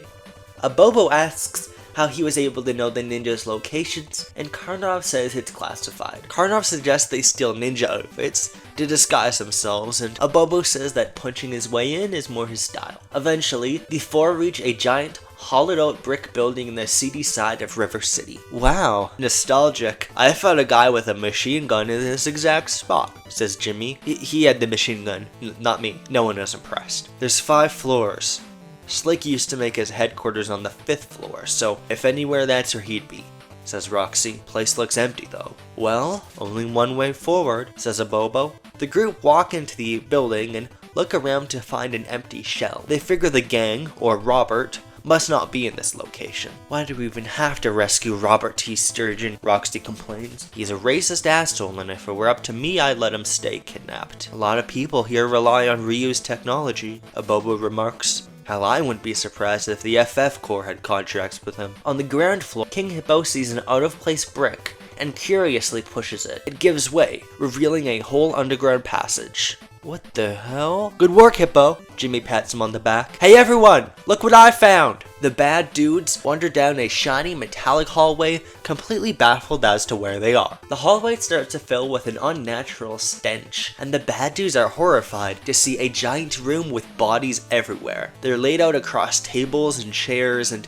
there are papers all across the room. Roxy rushes over to one and sees that it's Slick. She's horrified. Every single former member of the Plague, except for her, are dead. So did someone do our job for us? Asks Jimmy. I wouldn't say that. A man steps out of the shadows. It's Robert T. Sturgeon. He calls a group of ninjas to block off the exit. The ninjas attack, and this time they're much more competent than before and defeat the bad dudes. One of the ninjas, who is in a green outfit and referred to as Kamui, is about to kill King Hippo when Robert tells him to stop. I want to kill these FF Corps dudes in a more fun way. Robert laughs maniacally. You were behind this? Roxy screams. Robert takes the ninjas and leads them to a cell with a heavy steel door. Robert tells them they can call him Ashtar, who NES heads will recognize as the antagonist of Ninja Gaiden 2. The Dark Sword of Chaos. Some of the enemies in Ninja Gaiden are indeed ninjas, so I mean, it makes some sense to use him as the leader of the evil clan of Dragon Ninjas. I have no plans for an actual Ninja Gaiden movie, but I didn't include the bad guy from Ninja Gaiden 1, just in case. When Roxy tries to hit him, he shoots a lightning bolt at her and tells the bad dudes that in 5 minutes, a poison gas will be released in their cell, killing them instantly. He leaves, and the bad dude's first instinct is to attempt to contact Karnov via radio, but their signal is completely cut off. A Bobo knocks on the exit door, but it's solid steel. There's no way they can leave. Well, Jimmy sits down. This is an awful way to go out. We get a cutaway to Karnov, Rad, and Jekyll, who have set up in an abandoned building close by in River City. Karnov gives Jekyll a serious look, and Jekyll nods. He picks up his small syringe, says his proper English goodbyes, and walks in the direction of the Plague's HQ. We cut back to the place the bad dudes are imprisoned, still processing the revelation that Robert set them up and is a maniacal killer. They even got Slick, huh? Jimmy asks Roxy. What was the deal with you two anyways? Did you leave him or something? Might as well tell me now that we're all dying. Jimmy, would you please shut up? Why do you care about me and Slick anyways? Roxy asks. Just curious is all. Jimmy sits down with his back next to the steel wall. I'm sorry. Everyone is still and silent as they await their demise. Slick was a jerk, and the day I got away from him was the happiest day of my life, says Roxy, but seeing him dead got to me, that's all. You're strong, Roxy. What happened to Billy? Roxy asks. Wasn't your brother also in a gang like you? So I'm not the only curious one, Jimmy smirks. Billy fell on hard times after we fought the Plague, started hanging out with the wrong crowd and doing hard drugs. Our martial arts sensei found out and called the cops. They arrested us instead of any of the common crooks with the Plague. I couldn't see my little brother face jail time, so I took the fall instead. That's how I ended up in Bad Boys Club, or whatever the Russian calls us. Bam, bam, bam. They look over to see a Bobo, who has seemingly got a burst of motivation and has started furiously punching the steel door until his hands are starting to bleed. Jimmy and Roxy tell him it won't work, but he just keeps hitting over and over again. I don't care. I have a family, and I'm going to see them again. He hits the door over and over, not even leaving a dent. King Hippo gets up and tells him to stand aside as he starts to punch the door. A lot more organized, but still not leaving any scrape at all. It seems hopeless, until the door is pulled right off its hinges with a roar. They see a hulking beast with ripped up clothes and vile lumpy skin. It's Mr. Hyde. Just as he looked in Dr. Jekyll and Mr. Hyde, a Captain N Halloween special, but even bigger and badder. I can't believe that, 1, that's canon to this universe, and 2, I'm bringing him back for Bad Dudes. In my Halloween special, where the character debuted, Mr. Hyde was the product of Dr. Jekyll getting possessed by a demon named Lechuel, but Here, he's taken a serum to reproduce the same effect, only it takes out his personality, making him much more Hulk-like than before. He's basically the League of Extraordinary Gentlemen version of Mr. Hyde. Mr. Hyde rampages throughout the building. Robert and his ninjas have already fled. The bad dudes recognize that Mr. Hyde is gonna rampage throughout the city if they don't stop him, so this is a big action sequence where they have to work together to fend him off without killing him. Mr. Hyde grabs King Hippo and is about to squeeze him to death once he is hit by a dart and collapses, turning back into Dr. Jekyll. A helicopter descends, and Karnov and Rad Spencer step out. The bad dudes are understandably very mad, and Karnov apologizes. He says that he suspected something was up with Robert T. Sturgeon, but he didn't know it went this deep. Rad explains that the FF Corps were investigating Robert T. Sturgeon after a scientist named Dr. Light reported his suspicious behavior. He even suspected that Robert practiced magic, and that's why the FF Corps was involved. Karnov suggests that Robert wanted to be reborn in the criminal underworld to escape persecution. In any case, Robert is still at large, but technically the bad dudes have accomplished their mission, so Karnov tells everyone that their sentences are officially forgiven. There's a bizarre feeling of that's it among the bad dudes, but they're not gonna refuse his offer. For the next part of the movie, we see everyone going home and struggling to go back to their past lives. First, Jimmy knocks on an apartment door and is welcomed in by someone around his age. They excitedly greet each other and hug. "How are you doing, Billy?" "I'm clean," Billy says. "The first day you went to jail, I gave up this stuff and I never touched it since. It was hard, but I did it." "Oh my god, that's great!" Jimmy walks into the apartment to see a girl with Billy. Billy says that this is Marion. They've gotten engaged. Marion is the girlfriend who gets kidnapped and the original Double Dragon, and I just found out while looking her up that she was played by Alyssa Milano in the Double Dragon movie. Wow, things move fast when I'm away, huh? Says Jimmy. Roxy sees a note on her apartment door telling her that she's been evicted. She tears up and looks around her apartment, knowing that if she doesn't get a job fast, she'll be homeless. She has no one she can rely on. Dr. Jekyll wakes up in an FF Corps facility and gets out of his bed with urgency. He tells everyone that all of their technology is run by Ryu. Robert T. Sturgeon effectively has control over the FF Corps' every aspect. Super Joe tells Karnov that after this, and his failure to stop Mother Brain, he'll be demoting him to no longer be a commander of the FF Corps. He never liked the fact that they let a Soviet defector lead them anyways. It looks like he and Rad's attempt to reform the FF Corps was a failure. Abobo rings the doorbell to his home, nervous but happy to see his wife and child.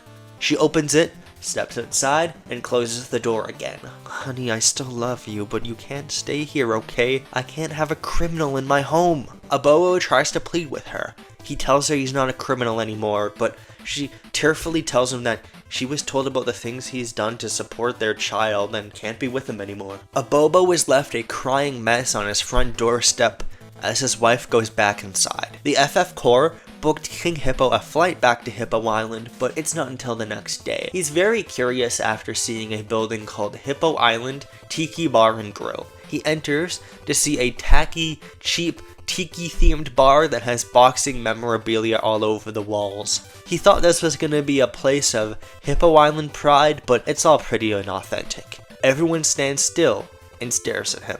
Oh my god, it's King Hippo! Normally King Hippo would immediately cave after such an extravagant display of recognition and would be happy to get the attention, but now, after fighting for the wrong cause so many times, he's upset. My people live under a military dictatorship, he cries. Everyone is scared for their lives every day and you treat us like a spectacle?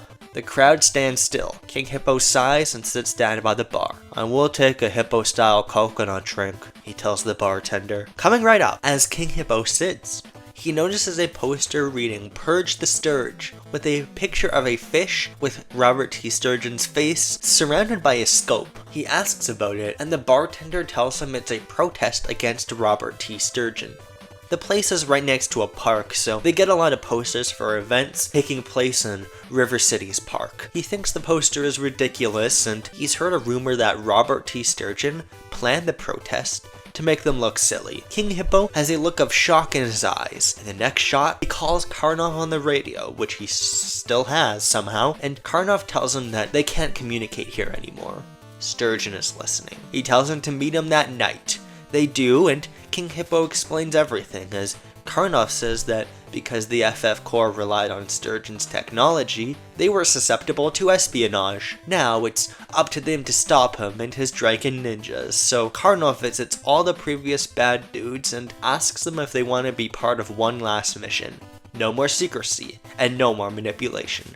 Everyone agrees, not because they want to be freed, but because they think they're the only ones who can stop Sturgeon. Karnov gave them a second chance, so they're gonna give him one too. The group reaches the protest and scan around the area, unable to find any trace of Ashtar and his dragon ninjas. They're about to give up when a sewer grate lifts, and a bunch of ninjas exit and start attacking innocent protesters. They defend the protesters, while Karnov enters the sewer to try and see if any are getting away from him. Abobo insists on joining him. Also, back on the surface, King Hippo is fighting with a cloak on so people don't recognize him. The bad dudes manage to fend off most of the ninjas until the green one, Kamui, shows back up. Karnov and Abobo run into Ashtar in the sewers, who fires bolts of electricity at them with his magic. To Ashtar and Abobo's surprise, Karnov hits him with a fireball. He can also use magic. "Why did you do all of this, Sturgeon?" Karnov asks. "You have millions of supporters all over the globe who could have helped you. You could have just lied low and avoided the FF Corps altogether. Why go on a killing spree all of a sudden?" Ashtar laughs. "You have no idea how awful it is to be observed at every moment of the day. Everything you do is put up to scrutiny. I needed an escape, an outlet, and all the people I killed were scum anyways." Karnov and Ashtar have a little magic duel as Abobo tries to find a spot to hit Ashtar from. On the surface, there's a bunch of chaos as Kamui is trying to kill as many people as possible. Jimmy and Roxy are fighting him. King Hippo decides to reveal his identity, so he takes off his cloak and walks up to people filming. While he has everyone's attention, he tells people the truth about Sturgeon, and that he set up a fake protest to conduct an attack. This is King Hippo's big moment where he finally uses his name and immense fame for something good. The FF Corps eventually arrive with Super Joe, Dr. Jekyll, and their new commanding officer, Rad Spencer, as Roxy and Jimmy both take down Kamui. The FF Corps arrests a bunch of people. Joe asks where Karnov is, and they tell him he's in the sewers. "Where the hell did you learn how to do that?" Abobo asks. "I have my history," says Karnov. The two are being pretty much overpowered by Ashtar, and Ashtar launches a beam at Karnov, knocking him down. Ashtar shoots him again, and it goes right through his chest. "All you had to do was leave me alone." But no, you had to meddle where you don't belong. Abobo is frozen as Karnov is laying on the ground. Before Ashtar can hit him again, a frequency starts to play throughout the sewer, and Ashtar's magic stops. Joe, Rad, and Dr. Jekyll show up. Jekyll explains that because all magic works on a frequency, he can play his own to block it. Ashtar is angered and picks up Karnov with his dagger at his throat. Super Joe pulls out a gun, and the rest try to get him not to shoot. They argue enough for Ashtar to slash Karnov and run away. Joe tries to run after him, and Rad, Jekyll, and Abobo carry Karnov to the surface. Karnov tells everyone that he's proud of them, and the rest of the bad dudes for coming so far. Abobo pleads with him not to go. We get a brief flashback of a teen somewhere in a desert. He's a soldier in a Soviet battalion, and the rest of his platoon have been massacred. He wanders the desert, starving and about to die, until he finds an old man in a cave. The old man nurses him back to health and teaches him magic, and as the boy goes back to Russia, he decides to defect to the US. And the US military, he is only met with paranoia and suspicion, realizing he'll never be able to escape his past. But he can still make something of a life for him here. We go back to modern day Karnov as he passes away. Jimmy, Roxy, Abobo, Rad Spencer, and Dr. Jekyll are all standing around a dead Karnov. King Hippo is telling the crowd forming around them to please stay away. It's a quiet and somber moment where the group thinks about his legacy and where they all are now. If it weren't for him, they would all be in jail by now. "We have to go stop Sturgeon now," says Rad. Everyone nods their heads. The bad dudes go through the sewer and follow to where Ashtar left. By this point, Everyone's working together, and there's some playful banter as they chase after Ashtar. They see an open manhole and go through, seeing Ashtar running away towards a helicopter. Super Joe blocks their path, points a gun at them. Rad, Jekyll, I won't accept you working with criminals. Are you kidding me? Sturgeon's getting away, says Rad. Super Joe doesn't stop, so Abobo walks right up to him with a gun pointed right at his chest. He insists that they're going to get by, and grabs the gun from his hand. As this happens, the helicopter takes off, so Rad extends his bionic arm to grab onto it. Roxy and Jimmy grab onto him and also get on the helicopter. Sturgeon is trying to escape, as one of his followers is piloting the helicopter. There's a scuffle where Jimmy and Roxy fight Ashtar. Ashtar tries to taunt Roxy by asking her if she's getting revenge for Slick. Roxy calmly tells him that it's not about him. It's about all the people he's hurt and all the lives he's ruined. She punches him out of the helicopter. Ashtar floats upwards. I'm getting sick of all this judgment from a bunch of children. You people were the very ones who relied on my technology. If you kill me, millions of people will be left without my protection. What would a murderer know about protecting people? Roxy says. She grabs him and throws him upwards right into the helicopter blades, killing him. Jimmy takes out the pilot, and he and Rad safely steer to the ground. The day is saved, except for Super Joe and the FF Corps. He tells the bad dudes that he won't take them away now because they all saved the day, but they're considered criminals to him, and he'll make sure they can never have a normal life again. Rad, Spencer, and Jekyll hand in their resignations. They are not going to work for this FF Corps. Abobo remarks that tens of thousands of people were probably relying on Sturgeon's technology, and now its future isn't certain. There might also be remainders of Sturgeon's forces, or people who looked up to him and want to carry on his legacy. He suggests that they carry on Karnov's legacy and form a group to help people in need in the aftermath of Sturgeon's death, and whatever might happen to Ryu. Everyone agrees, and King Hippo says that he wants to put an end to the dictatorship that rules his island. As the most famous Hippo Islander, he's the one to do it. The bad dudes agree that will be their next mission, and that they need to stick together. Everyone joins hands and says, "We're bad." Okay, is that too much? Yeah, that's probably too much. Whatever, we'll have them say it anyways. In the next scene, we see Billy, Lee, and Marion back at his apartment. They're spending time together, as Jimmy knocks on his door, picks up a few things, thanks Billy for holding on to them, and leaves. Billy asks him where he's going, and he says that he has a new life. We see him go to a warehouse and meet with the rest of the bad dudes. It's been about a week and everyone's in light conversation. Their new leader, Abobo, stops everyone and points to a map of Hippo Island. The bad dudes plan just how they're going to achieve this huge and seemingly impossible goal. The end. Bad Dudes is a big old cheesy fan family movie where a bunch of people embrace living outside of authority to try and save the greater good. It's about being able to say, I'm a bad dude. Everyone is compelled to join together because they don't have any other options than the criminal life they were forced into. Rest in peace, Karnov. He was honestly one of my favorite characters. Rest in peace, Robert T. Sturgeon. The thing I would want this movie to have that I kinda skipped over the most is everyone slowly relying on each other and coming together in the end, realizing they have nothing else but each other. It's probably a weird pitch, and one of the pitches where I just included a bunch of stuff from different games, like the Captain N movies, but honestly, maybe even a little more, because I hadn't established most of these characters before. This is kind of where I build a whole new corner of the Captain NCU, and in hindsight, it might be a little crazy to have it be the second movie of Phase 3.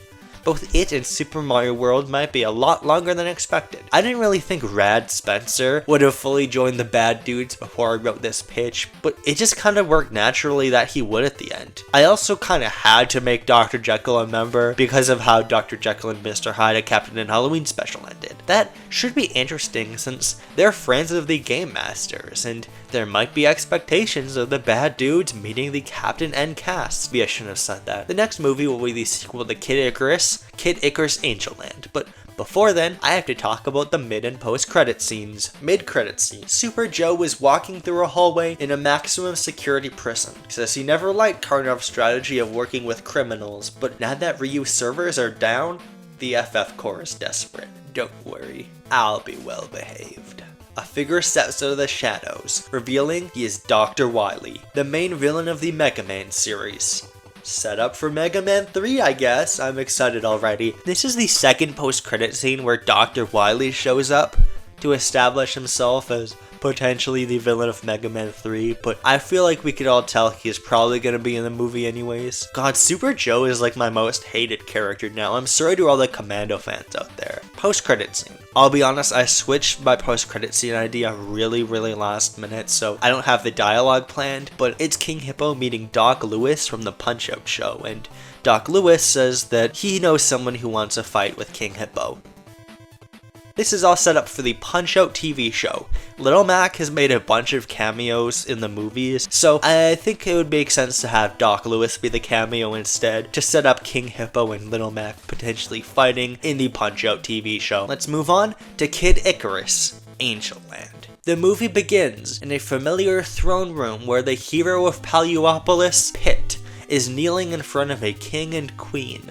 The chief of his village is standing as he grips his cane, looking at the same set of monarchs as Pit, Link and Zelda, the rulers of Hyrule. Please stand, says Zelda. No need to humble yourself. Pit gets up. Thank you for letting us stay in your kingdom, says Pit as he looks to the royal couple with a reverent tone. Make yourself at home. Hyrule is open to all, says Link. Pit smiles. If I may ask one thing, says the village chief, I understand your daughter has the powers of Palutena, goddess of light. Please don't mention that name. Palutena has history to our people. Link and Zelda nod. He and the old village chief step out of the room. The village chief is named Zeus, by the way. He has appeared in 4 movies up to now, and this is the first time I decided to connect him to the Kid Icarus character. Pit asks Zeus if they'll eventually go back to live on Paluopolis. Zeus tells him it might be difficult. Mother Brain, Eggplant Wizard, and King Hippo's assault has killed a lot of their population, and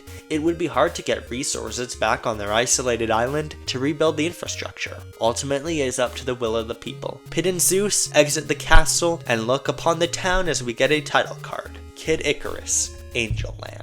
A lot has happened to Pit and his hometown of Paluopolis during Captain and the Game Masters. Their home was left destroyed and a lot of their population was killed by Eggplant Wizard and Mother Brain doing a tag team eggplant kamikaze attack. That movie got weird. That, plus the fact that Lana is possessed by the god they worshipped for centuries, and that the god has some kind of malicious component, makes for a lot of potential drama to follow up the Kid Icarus end of the franchise. The shot changes to a busier version of Hyrule, where the buildings are no longer under construction, showing that some time has passed. Then, in a scene that mirrors a shot from the first Kid Icarus, Pit walks through the busy streets of Hyrule Town as the villagers go about their day without noticing him. He can't even find anyone from his hometown. He takes a moment to look to a monument in a corner that's dedicated to the people of Paluopolis. At times, it feels like it's all he's got to remember them. There is another man by the monument who Pit doesn't notice. His face is obscured by old-looking armor. As Pit goes back to town, he sees Lana, his friend who is one of the Game Masters. Despite the somewhat somber tone of this opening, he greets her happily. Pit seems glad he has a friend here in Hyrule.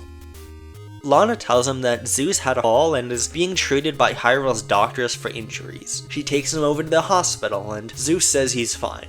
He had a coughing fit and sprained his ankle, nothing serious. Pit is relieved, but clearly the incident is weighing heavily on him. He's already lost a lot. Lana lets him know that Zeus will have the best care in case something goes wrong, and Pit thanks him. Lana eventually has to go, and as Pit thinks about what he wants to do, he is approached by someone in armor. He's a little older than Pit, and in my ideal fan cast would be portrayed by Jacob Anderson. Pit, my name is Rygar. You probably won't remember me, but I used to be an enemy of yours. Can we talk someplace? You'll probably be aware of my tendency to combine franchises for these kinds of movies. This is happening right off the bat with Pit being in Hyrule, but I'm incorporating different Greek mythology themed games, with Rygar being here. There is a surprising amount of Greek mythology based NES games. I'm not gonna include them all. Anyways, Rygar would meet up with Pit at a pub and would explain that he used to be a member of the Order of Pluton, an army that was led by Uranus before he turned himself into an eggplant. Pit is surprised, but he smiles. I don't blame you or any of your order for what happened with Eggplant Wizard. You were just trying to honor Palutena like we were. Rygar smiles back. He pulls out a tome that looks old and dusty, which he says is from one of Hyrule's libraries. Pit recognizes the writing as being the language of the Lephanes, the race who originally settled Paluopolis. Rygar says that Hyrule must have acquired it when they were at war with the Lephanes. The tome describes a mystical place called Angel Land, which was once the home of Palutena, a prosperous, beautiful place in the sky where crops are plentiful and people used to live in peace. The universe of Darkland, but Rygar and Pit don't know that, and it's not relevant right now. It is said that because of the golden light of Palutena, people can live in Angel Land forever. Pit is already impressed, but wait, there's more. Rygar has a bunch of other tomes and documents he found, and has managed to narrow down roughly where the path to Angel Land is. It's in one of the northern continents, but in order to reach it, you must climb a great tree called Yggdrasil. Dragon Warrior reference. Rygar asks Pit to join him and his forces, as they look around to see that the rest of the small little pub, around 5 people, are all former members of the Order of Pluton too. Pit thinks back to all the people he and his village have lost and the fragility of it all. This is his destiny. Just as Kid Icarus was an adventure movie, Angel Land will feature Pit on a journey to achieve a sacred goal. This time, he's going up to the sky and not down in a cave. The surviving members of the Order of Pluton are rowdy and sketchy, but Pit doesn't see them as evil or anything. After all, they helped out in the battle against Mother Brain and her forces, and suffered losses just as he did. In the next scene, Pit goes to tell Zeus about the plan as the Order of Pluton goes their own way to prepare for the journey. He goes to Hyrule Castle to see him. Zeus seems a little confused about why Pit would want to seek it out in the first place. Before Pit can say why, Lana steps in. Sorry for eavesdropping on you, Pit, but please, you can't seek out Angel Land. What? What do you mean? I know firsthand what Palutena's power is capable of. It possessed me, and if it had its way, it was gonna take control of everyone in my kingdom. Going straight to the source could be disastrous. I appreciate the concern, Lana, but it won't be like that. Angel Land is sacred. Look, the world was seconds away from being under Palutena's control. She had to be locked away. Lana, I still can't find it in me to believe that the thing that took you over is Palutena. Palutena's the goddess of light. She wouldn't try to take people over. Pit. Lana slows down as if she's choosing her next words carefully. I think that's naive. You have your home in Hyrule. Please, if there's anything from us, just ask. I'm sorry, Lana, but this is something I need to do. I'll let you know if anything goes wrong in our adventure. Pit leaves the room. Lana is silent, as Zeus tries to explain that she's asking Pit to make very difficult decisions. Lana doesn't quite understand. Pit goes to where the Order of Pluton are, and they prepare their stuff. He feels uneasy, but Rygar tells him it's okay. Worshippers of Palutena should stick together. Meanwhile, Lana tells her parents about this situation. Zelda and Link have seen Palutena taking over Lana firsthand, and know it would be very dangerous to go to Angel Land. They understand the gravity and say that they should send soldiers to intercept them, but Lana shoots down the idea. She doesn't want to potentially hurt Pit, and she doesn't want to cause tensions because Hyrule has previously fought the Lephanes, even if it was mostly their magicians doing the work. Lana says she has to go herself. A big part of the premise of Kid Icarus Angel Land is conflict among the game masters. Something previous pitches maybe could have had more of for tension reasons and all that. I want to explore Pit's character much more than I did before, and one aspect of that is his determination and faith, which can sometimes result in him seeming a little naive. With Pit being worried about his own culture dying, he jumps into this quest to find out about where Palutena and the power of light comes from a little too quickly. I never really addressed how Pit feels about how Lana was possessed by Palutena, so that's a big part of this pitch, and we'll have to see what the conflict between Pit and Lana could blossom into. There was a Thunderbolts equivalent in my universe. Maybe we need a Captain America Civil War. No, I don't want this to actually be that. I do want the movie to frame both of them as having their own valid perspectives and reasons for what they're doing, even if it's not going to be a big dumb clash between all the game masters. It is a Kid Icarus movie. I want to keep it Kid Icarus. Pit would hypothetically get more screen time and attention than Lana if this were a real movie because of that. I mean, the last Kid Icarus had him and Simon sharing near equal screen time, so I want Pit to not get overshadowed here. Lana already gets a trilogy of her own. Since a lot of this movie would be about the journey, I'm gonna do what I tend to do in these pitches: summarize. Pit and Rygar's party would stop at a humble village with inhabitants who look at them a little strangely. They feel like outsiders. As they wander through the village, Rygar finds a stray cat, and he and Pit try to find its owner as the Order of Pluton are somewhat taken aback at why they'd spend their time doing this. Eventually, they return the cat to a young girl whose parents are happy and ask if there's anything they can do to repay them. At some point, the topic of where they come from gets brought up, and they just say Hyrule Town. Pit asks if they know where Yggdrasil is, and they show them past a clearing right by the mountains. It turns out Yggdrasil is a huge tree that dominates the skyline even above the mountains. Pit and Rygar thank them and enter a big doorway to Yggdrasil. They're in a big wooded area that seems simple enough as they climb a central spiral that goes up and up the tree. As they go up though, the spiral gets thinner and thinner and it starts to feel a little bizarre. Pit can feel magic in the air but can't place exactly what it is. As they get to the top, there are 5 metal doors in different places on the tree. It's a surreal sight, and doesn't even seem to make sense with the dimensions of the tree, but it's just big enough to make it seem kind of plausible. The party all go through one doorway and find themselves in a temple-like place built with stone, completely different from the environment they were in before. This is an adaptation of the maze levels from Kid Icarus. There's a part of that game where the levels are basically labyrinths, and that's gonna be the vibe for this section. Part of the appeal of this movie would be the surrealism of Yggdrasil as a place, and as the movie goes on, it would feel more and more nonsensical, just like the original Kid Icarus. Kid Icarus is surreal in ways that other NES games aren't. You don't get turned into eggplants or see flying noses in Mario, and that appeal is something I want to adapt here. The environment of this place would be confusing. There's some kind of force that's disorienting them, so the party tries to navigate, but finds themselves separated and having to navigate on their own. Pit navigates through a room with a bunch of spikes that protrude from every wall and has to navigate past them. He enters a room with a bunch of spiked balls floating everywhere and has to do some nifty dodging. It's very close, but just before one of these spiked balls hits him, he uses the float spell on it to try to get it to fly the other way. There's another room only to see a walking eggplant with legs.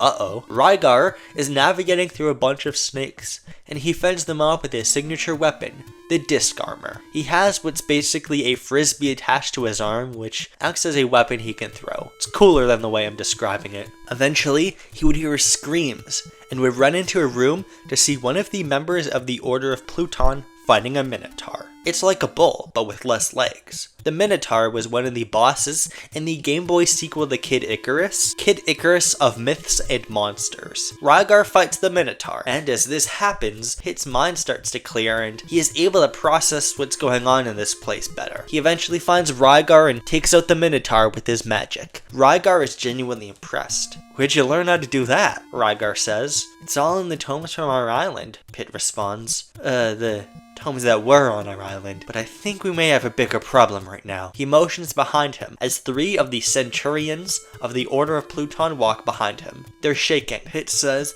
he doesn't know how, but they were turned into eggplants. "Do you know where the other soldiers are?" Rygar asks. Pit shakes his head. "Orinus," Rygar thinks. "He must have survived somehow." "I saw Eggplant Wizard die," Pit states. "Whatever turned our friends into eggplants? It must have been an Eggplant Wizard, not the Eggplant Wizard." The next shot is of Lana approaching Yggdrasil. She grips her sword and looks to the top of the tree. Pit and Rygar go through the labyrinth, fending off snakes and booby traps. Pit starts to think back to when he was on an adventure with Simon to get the 3 sacred treasures, and fondly tells Rygar about the Game Masters. They seem pretty lost, until Rygar spots a mysterious-looking stone. He lifts it, and a passage is revealed with a ladder leading down. They enter into pristine blue temple walls and immediately hide as 2 wizards with eggplants for heads walk by. They repeat, "Aubergine, aubergine," as they go by, and they're dragging 2 tied-up people kicking and screaming, the other members of the Order of Pluton. Rygar and Pit are about to attack when they notice the wizards enter into a giant central room with about 20 eggplant wizards arranged in a circle. There's even more eggplants with legs walking around. The eggplant cult takes the 2 remaining centurions, and with a chant of the spell name Solana Melangina, they're turned into eggplants. The eggplant cult chant Aubergine, Aubergine, as Pit and Rygar look to each other horrified. How are they gonna face so many eggplant wizards without being turned? Even though it's fucking bizarre, the implementation of eggplant wizards here is a lot more accurate to the video game source material than before. In the Captain N show,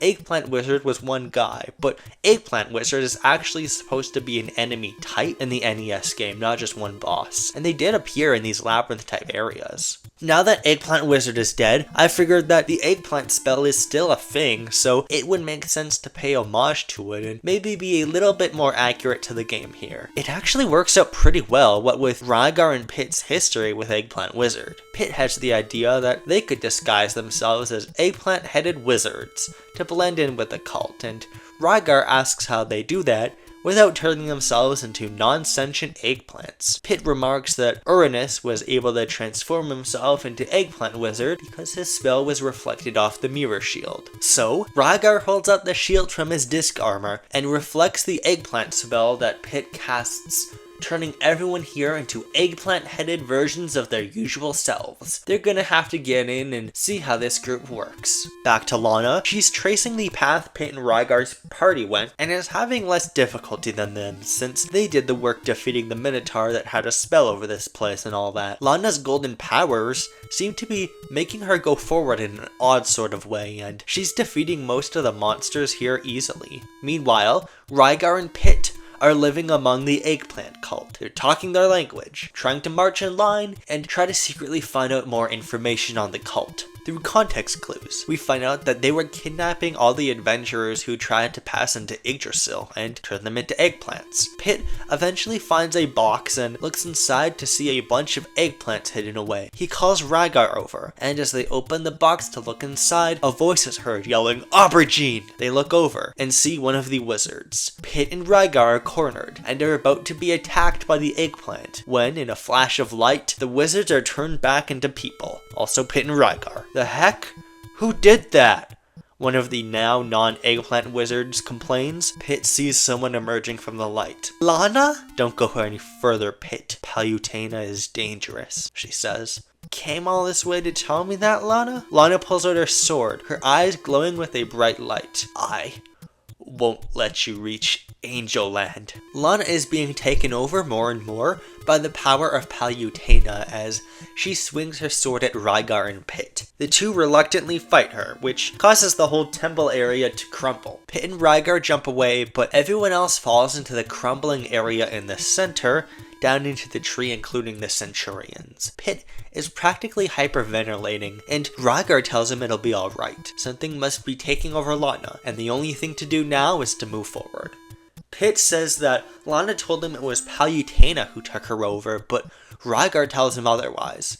After all, he wouldn't believe Palutena would do such a thing, right? On the ground, Lana wakes up as a voice says, we're not in trouble, right? We're just having fun. She snaps out of it and looks at the travelers and the wizards around her. She's gonna have to turn them in to the proper authorities before going back to this tree. Pit and Rygar's party go through another door to see a terrain that looks like outside, with a slight layer of snow on the ground. Pit ponders if they reached Angel Land until he sees that the blue sky is only painted onto the wall. Weird, but Pit doesn't want to waste time, so the party marches on. Rygar can tell that Pit is sad, so he starts to sing a folk song as people used to sing. Pit is silent at first, but as they go on marching through the terrain, he gradually joins in, and the deep echoey sounds of that cultural music echo throughout the valley. Eventually, they see an end to the place, a big temple with a gate inside. This is the gateway to Angel Land.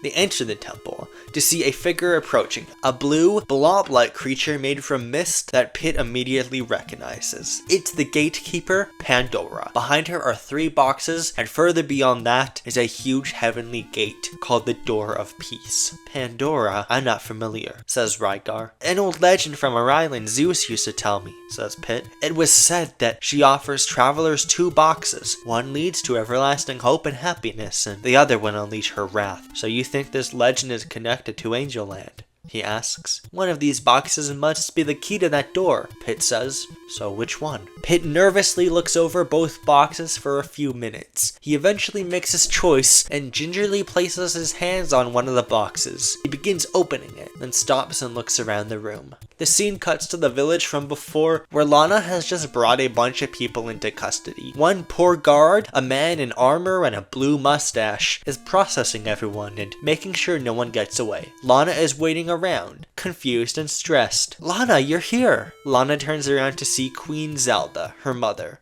Mother! Lana hugs her. What are you doing here? You were taking a while on your journey? I heard you were going to where the Yggdrasil is, so I thought I'd check up on you. Mother, I think something's going wrong. Lana explains everything that's just happened. She says that since she and Pit have been at odds, she's felt the sting of Palutena more. With this stress, she feels like she might try and take over people again. Zelda asks if there were any times where she felt more eased, and Lana says it was when she was with friends. Lana realizes something and tells Zelda she has to go. In a flash of light, she warps out of there. We see a knock on a door, which zooms out to show that Lana has warped to Kevin's dorm room in New York. Come in. Lana steps inside to see Kevin at a computer. Oh, hi Lana, what's up? Kevin, something serious is happening. The full power of Palutena is about to be unleashed. Is Simon still in town? We don't have much time. Yeah, he's back from Britain, says Kevin. I can go get him. What's going on? Who's unleashing Palutena? It's Pit. He's got the wrong idea about what Palutena is. Back at the Door of Peace, Pit doesn't open any of the boxes. Rather, he sees a jar behind them, which he breaks open to reveal a key. Pandora grunts in approval. They're about to go through the door when they're both stopped by a flash of light. Stop, Pit. Pit and Rygar turn around to see Lana, Kevin, and Simon Belmont all standing in front of them. Lana was able to use the warp spell to go up to this tree because while close to Angel Land, her powers are increased. Pit, listen to Lana. Palutena is bad news, says Simon. You brought everyone here just to stop me? Pit seems angry. Lana tries to step forward, but he uses magic to create a wall of fire to block them. It was a snap decision and he looks regretful. Simon, you fought for Palutena. All of you fought for Palutena. Palutena's a myth, Pit, says Simon. We fight for hope, not any god. Rygar looks to Pit and back to everyone else. Let's go, Pit, he says. Before Pit can think, he's dragged away by Rygar through the door. Lana, Kevin, and Simon are going through the wall of fire, but Pandora gets in the way. Simon accidentally bumps one of the treasure chests, angering her. Pit and Rygar reach an elevated plateau in a new world. The sky is blinding white, to the point that visibility is low. They're in a place where the laws of physics feel different. This is Angel Land, the domain of Palutena before she came to Earth. Pit shakes out of Rygar's grip. Don't grab me! Look, Rygar, I think I need time to think, okay? What's there to think about? They're trying to stop you, I'm trying to help you. I'm tired of people telling me what to think. Look, Rygar, I'm glad for your help, but all I want right now is for them to see Palutena the way I do. I don't want to hurt people. If I obtain the power of the golden light, I can live forever, says Rygar. We can live forever just as the Lephanes did. Zeus can live forever. I don't want to do this if I'm gonna be at odds with my friends. Rygar points his disc armor at him. This is for our survival as a people. You don't get to make that decision. Pit protests and Rygar shoves him to the ground. Rygar, look! There's nothing here for us! Pit screams. Rygar swings his disc at him. A fight begins. I would like to point out that Rygar being a twist villain makes sense, because in the original arcade game, Rygar was the name of the villain, not the hero, so this is like a reference to that. Rygar fights Pit in anger, which is intercut with Lana, Kevin, and Simon battling Pandora. Pandora is using complicated magic. She's a guardian appointed by Palutena to protect this place, and Rygar is being corrupted by the light. It should look really creepy. He's essentially being turned into an angel. What the heck is Pit doing? Kevin asks. Nothing's wrong with him, says Simon. He has lived his whole life in service to Palutena. We just need to remind him this isn't the way forward. The three eventually defeat Pandora. They walk through the door to see a terrified Pit, and Rygar, a hulking monstrosity with a lion's head towering above them all. Is this the power of Palutena? Lana, Kevin, and Simon face Rygar, and he takes them out. Lana is being taken over by his power. Pit wipes away his tears and faces both threats head on. In the epic climactic fight, Pit is almost completely useless against both Lana and Rygar. He has to dodge around and basically flies above everyone with a float spell. The golden power starts to enhance his abilities, so he can pretty much fly with it. His only course of action is to try and grab Lana and the other game masters and get out of there. Eventually he does, and Rygar follows. Back in the Yggdrasil world, Rygar collapses, and the game masters come to. Palutena she wasn't real, says Pit. Simon hugs him, and the game masters comfort him. They apologize for letting things get out of hand, and Pit apologizes for being so zealous. Things are resolved between these friends, and everyone reminds Pit he is a brave warrior, but Pit is depressed. According to him, this incident has only resulted in him losing someone else, Rygar. While this is a resolution to everything, it seems like an anticlimax. Defeating the big bad and learning the truth about the world has done nothing for Pit. Lana suggests they go back to Hyrule Town. This might sound like a shitty emotional climax, but Pit would go to Hyrule and his conflict would be resolved not by defeating some big bad, but by going back to town and seeing a bunch of children in costumes running around and realizing that they're celebrating the Paluopolis Autumn Festival, which he forgot is today. It's a tradition in their town and everyone in Hyrule is celebrating. Lana tells him she made sure the whole town would celebrate, and he would go around to see children laughing and playing. Children from Paluopolis and Hyrule alike. The two worlds are coming together. He goes to see Zeus and he hugs him, explaining what happened. Zeus is regretful that they lost Rygar and the Order of Pluton, but he reassures Pit that he is still going to be here. He and the royal family of Hyrule are going to make sure the people and culture of Paluopolis are going to be alive for a long time. Pit, when I'm gone, I want you to be my successor and lead Paluopolis. You have honored Palutena more than anyone else I know. Pit is astonished. Zeus, it's an honor, but what is there to lead? Paluopolis is gone. Palutena never even existed. If we're looking at the facts of things, I suppose you're correct, says Zeus. But it's more complicated than that. Things like a people, a belief system, those don't go away easily. Palutena might not be a righteous god, but as long as we believe in what we learned from her, her light will guide us forever. Paluopolis is right here. Zeus, no matter what happens, I will guide our people, just like my own Palutena would have wanted. Good. Now go out there and get some candy. The movie ends as Pit goes into the streets, greeting Lana, Simon, and Kevin. They're gonna get Mega Man and celebrate here together with the people of Hyrule and Paluopolis while honoring the dead. The end. Kid Icarus Angel Land is a story about how there's always going to be an inherent disconnect from people who come from different worlds, but we need to find it in ourselves to get out of our comfort zones to help each other in the end.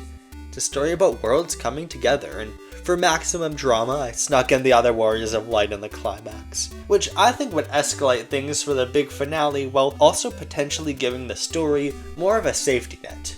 It was never gonna be a big Captain America Civil War style conflict, but I do think it would be natural for there to be some tension in Pit between the people and culture he grew up with and this new way of life, especially when he's lived so isolated for so long. In the end though, there is a way for things to work out. Kid Icarus Angel Land shares some parallels with my Super Mario World pitch, namely with how it introduces a counterpart to Darkland and how it's a journey through some weird surreal locations set in Magicant. Magicant is a pretty important location to this phase, I guess. The themes are pretty different from Super Mario World in my opinion. Sorry for not including Mega Man and Soleil and Samus and getting all the Game Masters in there, but I feel like some of them are too powerful to make the plot make sense. It's like how Thor and Hulk were in Civil War. There definitely was a risk of Pit being overshadowed and including the other Game Masters, but I think that didn't really happen in the end because I held them back until the end. At least I felt that way. They don't have a super important role in the plot too. Lana is mostly the focus. I'll be completely honest, I do have plans to include her less in the third Legend of Zelda movie, so that's part of the reason why. There's Gonna be a lot of characters in The Legend of Zelda Chapters of the Chosen. I mentioned it before too, that Phase 3 is gonna be where the Game Masters start to appear in each other's movies more and more, because it does make sense after Captain and the Game Masters establish them as being close. But all I have to say, so let's get to the mid and post credit scenes. We follow someone's point of view as they enter a small, cozy little shop with cute little trinkets everywhere along the shelves. "Can I help you, my friend?" The shopkeeper speaks to this mysterious person. The shopkeeper is an overweight man with dark blue hair and a mustache, and a striped white and blue shirt. He'd be portrayed by Matt Berry. "Yeah," says the shopper. "This game you sold me is a piece of crap. I can't even read the lettering. I never bothered to learn ancient Lefane." He slams a board game down, and we see that he is a blonde, balding man in a toga. This is the generic angry villager, a character who debuted in Dr. Jekyll and Mr. Hyde, a Captain N Halloween special. He comes from Paliopolis and just happens to be portrayed by James Rolfe. Because of the carnage that happened in Paliopolis, I figured I need to clarify he's still alive. If you have a cursory amount of knowledge of NES RPGs, you'll probably know who the shopkeeper is, but I'm gonna keep it a surprise. This post-credit scene is mostly a goofy one that would establish him and make another angry video game nerd joke. Post-credit scene. Lana is at Hyrule Castle when a letter arrives. She opens it, having no idea who even sent it.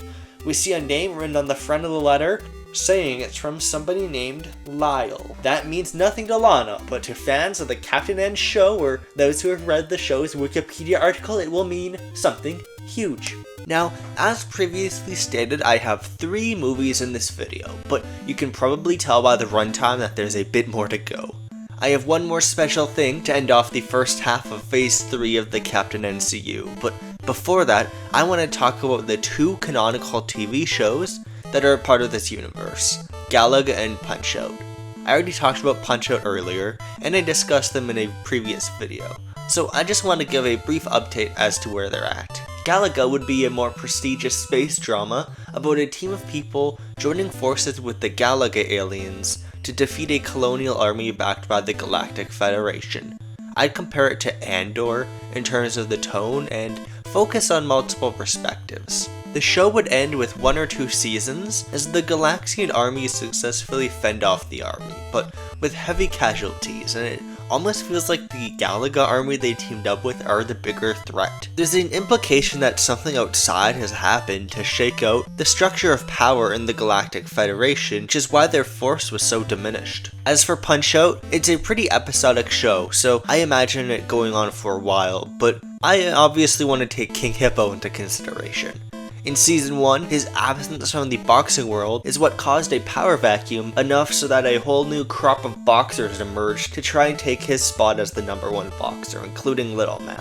King Hippo is not returning to his boxing career after what happened in Bad Dudes, but I imagine it would be easy to have a plotline where Little Mac finds out about him and wants to test his strength against him. So the Season 2 finale of Punch-Out would be Little Mac somehow getting a match against King Hippo. King Hippo would be kind of bored until Little Mac shows surprising mastery of boxing. But King Hippo still wins in the end, showing Little Mac there's a long way to go before he becomes the champ. I was thinking about it, and it's kind of crazy that Little Mac from Punch-Out has appeared in 3 canonical Captain NCU movies. With that said, my last pitch to give today is a Captain NCU musical. Specifically a jukebox musical. Back in the 80s, when Captain and the Game Master was a thing, every episode always had a licensed song play at some point. At least until the 2nd season, where they realized they're already licensing so much, so getting copyrighted music is even more of a hassle on the budget. I want to revive this by having an officially canonical stage play musical spin-off to the Captain NCU. In the last phase, I had a Halloween special before the big Captain N crossover movie, so this will be similar in that it gives the characters time to breathe and hang out in a lower stakes environment before the big climactic event to finish it off. There's a lot I have to do differently in my pitch for this kind of format, which will be a fun challenge for me. I always think about and divide my pitches into 3 acts, but this time I have to divide it into 2 acts. How peculiar. The big question you're probably asking me is what music?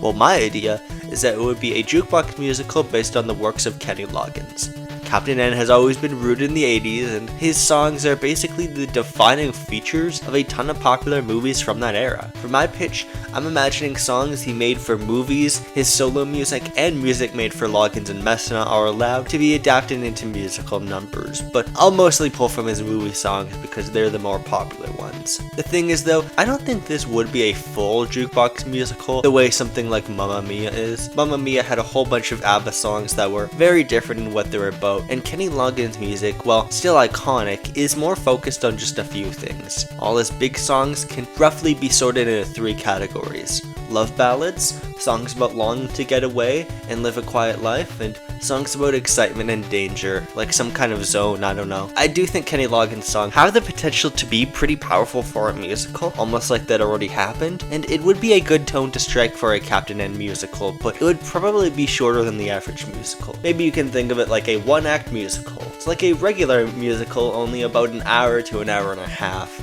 And just one act instead of 2. Hopefully it would still be substantial enough, and like my other pitches, there's definitely room to expand it into a full 2-hour thing if I wasn't just making brief pitches. I've always felt that we need at least one Broadway musical based on a video game. There are fan-made musicals for FNAF, Danganronpa, and Ace Attorney, but we need an officially licensed one for a video game property. That way we can get another truly Spider-Man Turn Off the Dark level of musical. With all that said, let's get into my pitch for Captain N the Musical. Picture this. You're sitting around in a packed theater, and as the lights start to dim, you know this is going to be the start of the show. The Mario Bros enter from backstage to thunderous applause. Mario and Luigi thank everyone for coming here tonight and to enjoy the show. Luigi tells you to make sure your phone is silenced, and in case of emergency, fire exits can be found to your right and left. Mario and Luigi don't really have a role in the musical, so this is my way of including them. The lights go off. The show is about to start. The stage lights go up as the curtains open. The center of the stage is decorated like a castle. Hyrule Castle to be more precise. The stage is somewhat dimly lit, and Princess Lana is standing in the center, bored. Queen Zelda, the ruler of Hyrule, goes down a set of stairs and greets her daughter while handing her a letter. According to her, this letter comes from someone named Prince Lyle, and it was addressed to her.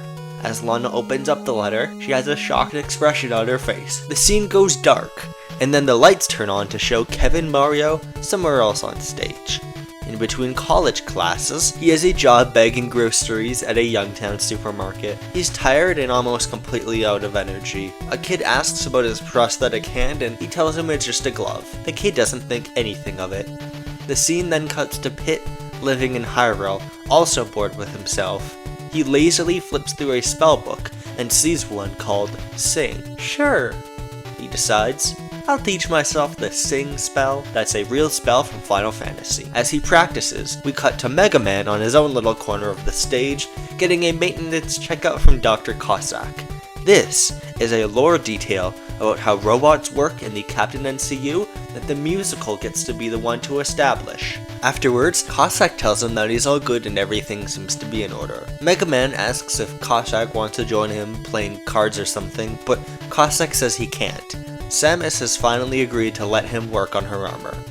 Lastly, we see Simon at a desk next to Daisy and Soleil. The 3 of them are facing a real estate lawyer on the other side who's facilitating their transfer of the Belmont mansion to Soleil. So Simon, Daisy, where are you employed? I'm a university professor, says Daisy. Vampire hunter, says Simon. Right. The lawyer jots this down. Now, normally we don't recommend properties as large as yours be held by one single individual as young as Soleil. Are there any other family members who will be residing on the property? Simon and Soleil look at each other awkwardly. They look back at the lawyer and shake their heads. Right, he says as he jots down more info. We cut back to Kevin as he's bagging groceries, and emotions about working so hard and wanting to get a break where he can cut loose are so strong it's almost like he needs to sing about it. This is the opening number of the musical, Footloose. Kevin starts to sing and all the other game masters join in their little corners of the stage. They're all feeling the same, but through the magic of lighting, they're still separate from each other. I'm gonna not play songs for copyright reasons, but feel free to pull it up on your phone or something and imagine it's playing in the back. To be clear, it won't be the exact version of this song because it will be changed for the format of a musical and all that. After the number, we cut back to Lana where she's reading the letter from Prince Lyle. Lyle? He's my cousin? A distant relative, says Zelda. He and his family govern the Cardia Islands. Lana reads the letter. It turns out Lyle is inviting her and any friends she wishes to bring to his palace for an afternoon of fun and merriment. He's just built a palace of fun and games called Tetris World, and it would be his honor if Hyrule's royal family would be there for its grand opening. Lana has never met Lyle, but her reaction is basically, sure, what the heck? And so she decides she's gonna ask the Game Masters if they want to come with her. She warps over to Kevin and tells him all about it. That sounds awesome. I love to get a break from everything, he says. So, do you want to contact the rest of the Game Masters for me? We gotta get you a cell phone, Lana. I have recently found out about a part of the Captain and the Game Master lore I was previously unaware of. Lana has a brother named Lyle who lives in Tetris World. That's a big thing I just didn't include, and it would be way too silly to just include a long-lost brother for her now. I still think it's too silly to give her a long-lost brother, but giving her a distant relative who doesn't necessarily have to come up in the plot later would be perfect for a silly musical like this. And it's my way of including basic elements from Tetris. Genuinely, how could I even do that otherwise? Basically, this is a pitch where I look at the original Captain N TV show slightly more than I normally do. And yes, that means there's a post-credit scene in a Captain N movie that is just setting up a musical. I want this to literally be a canon entry in the franchise that won't be required viewing, but will be referenced at least somewhat later on. I was gonna say like Dr. Jekyll and Mr. Hyde a Captain N Halloween special, but that's turning out to actually be important with all of its characters returning and other things. Kevin and Lana recruit the rest of the Game Masters who are alright with going on a nice vacation. Daisy has to stay behind for her job, but Soleil joins the party and so does Samus, who comes along with Mega Man. The other Game Masters are surprised by this, and Samus says that she just wants to find out more about this society. They warp back to Hyrule Castle. So how long does it take to get to the Cardia Islands? Pit asks. About 5 days by carriage, says Lana. Are you kidding me? A whole week? Simon complains. I never said it would be a quick adventure, says Lana. No, unless you've got a better way of getting there. That's the amount of time it will take. Kevin smiles. Don't worry, I have a way to get there fast. The scene changes to have a few mushroom buildings in the back. The Mushroom Kingdom. Kevin and the Game Masters are here, and Kevin is speaking to Toad. Let me get this straight. You gave the most powerful airship in the world to Bowser? Well, he's trustworthy now, right? Toad says. Yeah, but do you really trust him not to damage the thing? Who's Bowser? Samus asks. Mega Man explains that he used to be a Lord of Chaos, and Samus asks how they can trust someone who tried to kill them. Mega Man gives a side-eye towards Soleil, and Samus basically has an oh yeah. They go forward and see Bowser with a sign saying airship rides, 70 gold per person. Bowser would absolutely be played by an elaborate and expensive puppet. Bowser hides the sign and asks the Game Masters if they're here to use the Dreadnought Saber. Kevin sighs and says yes. A big airship prop emerges from the bottom of the stage and everyone is super impressed. Since Mega Man's jet got destroyed in the last Captain N movie, this is how they can travel in style. The Game Masters get on the boat, thank Bowser, and set off to the Cardia Islands. The Game Masters are hanging out on this cool airship for a while, and all is merry and joyful until Lana realizes something. The area they're flying through to get to the islands is a very dangerous place called the Peninsula of Power, so named for the presence of powerful and dangerous monsters like the Helldivers or Rust Birds. It's too late to turn back now, so everyone looks forward with determination. Cue the next song, sung by the Game Masters, Danger Zone. We got a musical number and a cute reference to something from the original Final Fantasy out of this plotline. It's also an opportunity for the Game Masters to showcase their abilities on stage in a really cool set piece. The Game Masters touch down in a place with the same castle set as before, only this time, everything is bright and colorful. like Tetris blocks. The Dreadnought is dragged off as they explore around looking for Lyle. A short, plump man greets them as they enter. Lana asks if he is Lyle, and the man says no. He's just one of Lyle's subjects, and his name is Squaresley. Yes, that's the name of a real character from the Captain N TV show, and he would have a Russian accent to make this at least somewhat connected to Tetris. Pretend I have one when I voice him, yada yada yada. Just then, a rendition of the Tetris theme is played, as a beaming, confident man in elaborate garb would be lowered down to the stage. He'd be played by Ethan Slater, and people would get mad because he has like the exact opposite personality as in the show. You must be Lana and her friends. I take it you're here for a vacation? Lana shakes his hand. It's a pleasure, Prince Lyle. For the record, I'm a duke. The prince title is only for show. He laughs. But the pleasure is all mine, dear cousin. This part of the kingdom has always been so distant from the mainland. I want to change that. Squaresley, let's introduce our guests to our games. The lights go up to reveal a bunch of games happening all over the island. In one corner, people are playing volleyball. In one, they're playing a game resembling chess over a colored block. And there's even a crystal ball transmitting a video game. It's a parody of the most popular kart racer in this universe, Crash Team Racing. I guess PlayStation wouldn't exist in this universe, but let's not think Butterfly Effect. That's too complicated. There are a bunch of people all around playing. Everyone thinks it's pretty cool, and the game masters all go to have fun at one of these places, with Squaresley and Lyle joining them. Kevin is of course controlling the kart game with the controller on his arm. The only one who's skeptical is Samus, but Simon sings to convince her to join them. The next song is Playing with the Boys, the gay volleyball song from Top Gun. Eventually the whole crowd joins in, singing about how great Playing with the Boys is. In the middle of the song, there's a cutaway where Samus takes Lana aside and asks her if she thinks any of this is suspicious.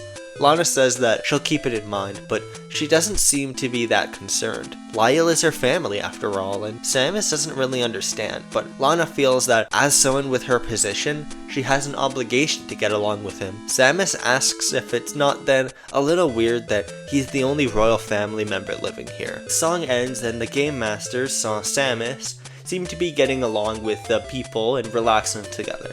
As the night goes on, everyone is all hanging out. Lyle says his chefs are preparing a meal as they speak.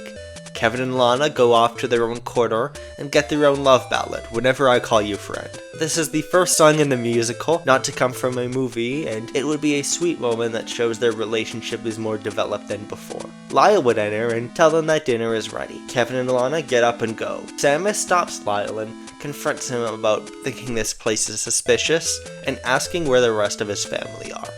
Lyle tells her that they didn't believe in Tetris World and his carefree lifestyle as an idea. Samus asks him if he lives here forever and if he's just completely shirking his royal responsibilities. Lyle responds by singing the song I'm Alright, which might sound weird, but it's meant to emphasize Lyle wanting to live a breezy, carefree life. Afterwards, Lyle leaves, leaving Samus alone on stage. Samus, I can help but overhear your conversation, and I think it's suspicious too. She looks over to see someone you might not expect. Pit. Pit shows her a board game he found with strange lettering. The language of the Lethanes. Pit figures they must have taken it from them in the Hyrule-Lethane War, and having it here is tantamount to a war trophy. The two of them are now both suspicious of Prince Lyle. In the next scene, everyone is at a dinner table set up by Lyle, eating a real fancy meal. Lyle is a good host, who makes sure that everyone is provided for, and he gets along pretty well with the game masters who aren't suspicious of him. Lyle keeps talking about a bunch of things they'll do tomorrow once everyone is rested up. Eventually, Pit can't take it anymore and confronts Lyle about finding the board game from the Lethanes. Lyle apologizes. He says that his parents believe Hyrule should go back to its warlike past, but he doesn't believe in their cause. Pacifism is one of the core tenets Tetris World is based on. Everyone trusts Lyle, but there's still an air of unease, as he insists they go back to their own beds. Samus brings up that she still doesn't trust him, and Lana argues until the floorboard is dropped beneath them all and everyone falls down. Lyle shows up and looks to everyone somberly. I'm sorry, cousin. The lights go up and we see that all the game masters are trapped in an enclosed space. Mega Man tries to use his magic to break out, but it's useless. Squaresley shows up and explains to everyone that it's made out of a material called mithril that's so powerful it resists all magic blasts. He apologizes and says that he's only doing what Lyle told him he had to do to keep Tetris World safe.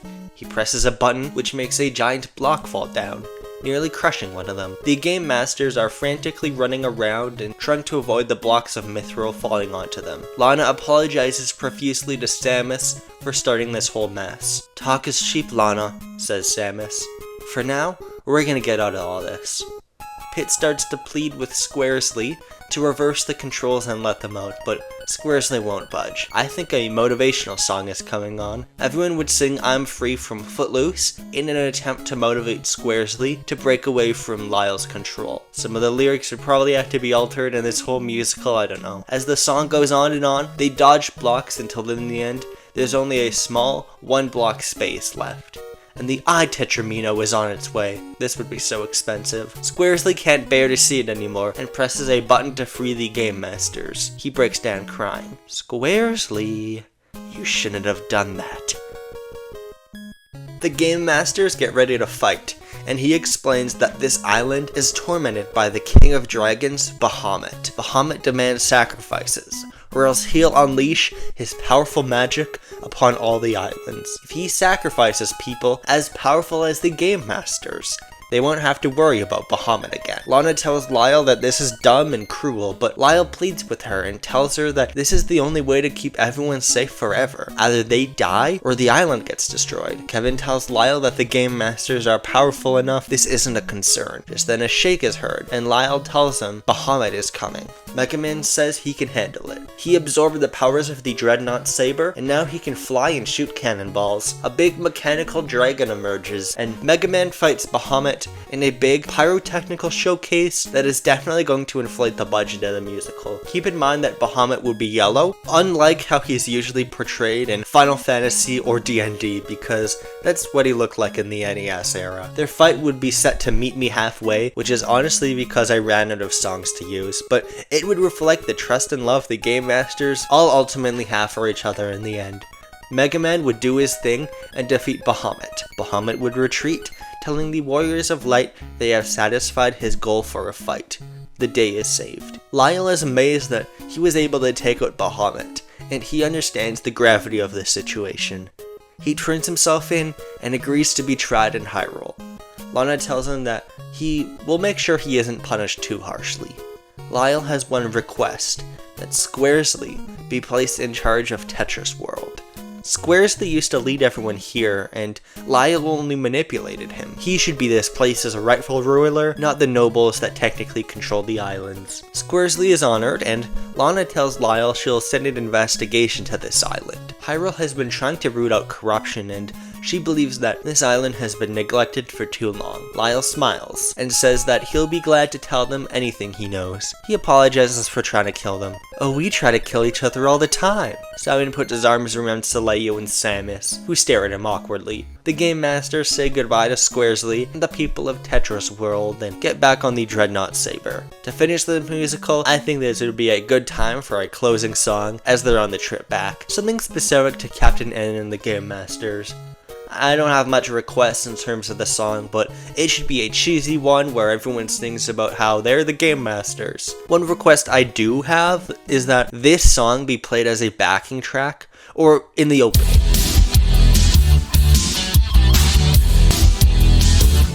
This is the song that plays every time they need to replace a song in later broadcasts of Captain N the Game Master and the Mario cartoons, and I think it would be funny to include here. The Dreadnought Saber lands back in Hyrule Castle, and the Game Masters exit with everyone greeting the King and Queen, Link and Zelda. Lyle awkwardly apologizes for trying to kill their daughter. Link and Zelda blink and look at each other, unsure of what to say. The end. Well, that was our silly Captain N fix to tide us over until the next Captain N movie. Since the movies have been increasingly set in Magicant, I think it made sense for this one to be as well, and above all, it's a small, silly little way to get more content with each of the characters. I skipped over a lot, but I want banter and little interactions between characters to be in full focus, more so than before. The presence and roles of Samus and Soleil would further cement them as real game masters, which is important moving forward. Even though this is a musical, the events are treated as fully canonical, even if they probably won't be used a ton moving forward. The board game from Kid Icarus Angel Land's post-credit scene is here though, showing that scene takes place after this one. Once again, Final Fantasy snuck its way into here a lot. I feel like Bahamut and Mithril were two parts of the series I really wanted to include, but I didn't have a way to do it earlier, so this is how I went about doing it. And the Peninsula of Power. Maybe I'll incorporate some of those later on into the phase, just so people can keep up. The official cast recording will be available on whatever streaming service the Captain NCU has a deal with. If you're a real musician and want to compose a Captain and the Game Master song for the end of this pitch, please feel free to reach out, I guess. Now, unfortunately, this pitch of mine does not have a post-curtain call scene, because I feel like there are multiple different groups of people who would get mad at this if it happened, so that's it for Captain N the Musical. I want to thank everyone for watching as always. These Captain N videos aren't huge hits, but I appreciate there's at least some audience paying attention to them, and I have so much fun working on or planning them out. These are all things I've been planning on for a long time, and it felt so good to finally have them on paper. Mario's a trilogy now. As a reminder, the next video will be covering the next 4 movies in the Captain NCU Phase 3. Layla, Mega Man 3, Dig Dug Trouble in Paradise, and The Legend of Zelda Chapters of the Chosen. Please look forward to that. Thank you so much for watching, and I'll see you later.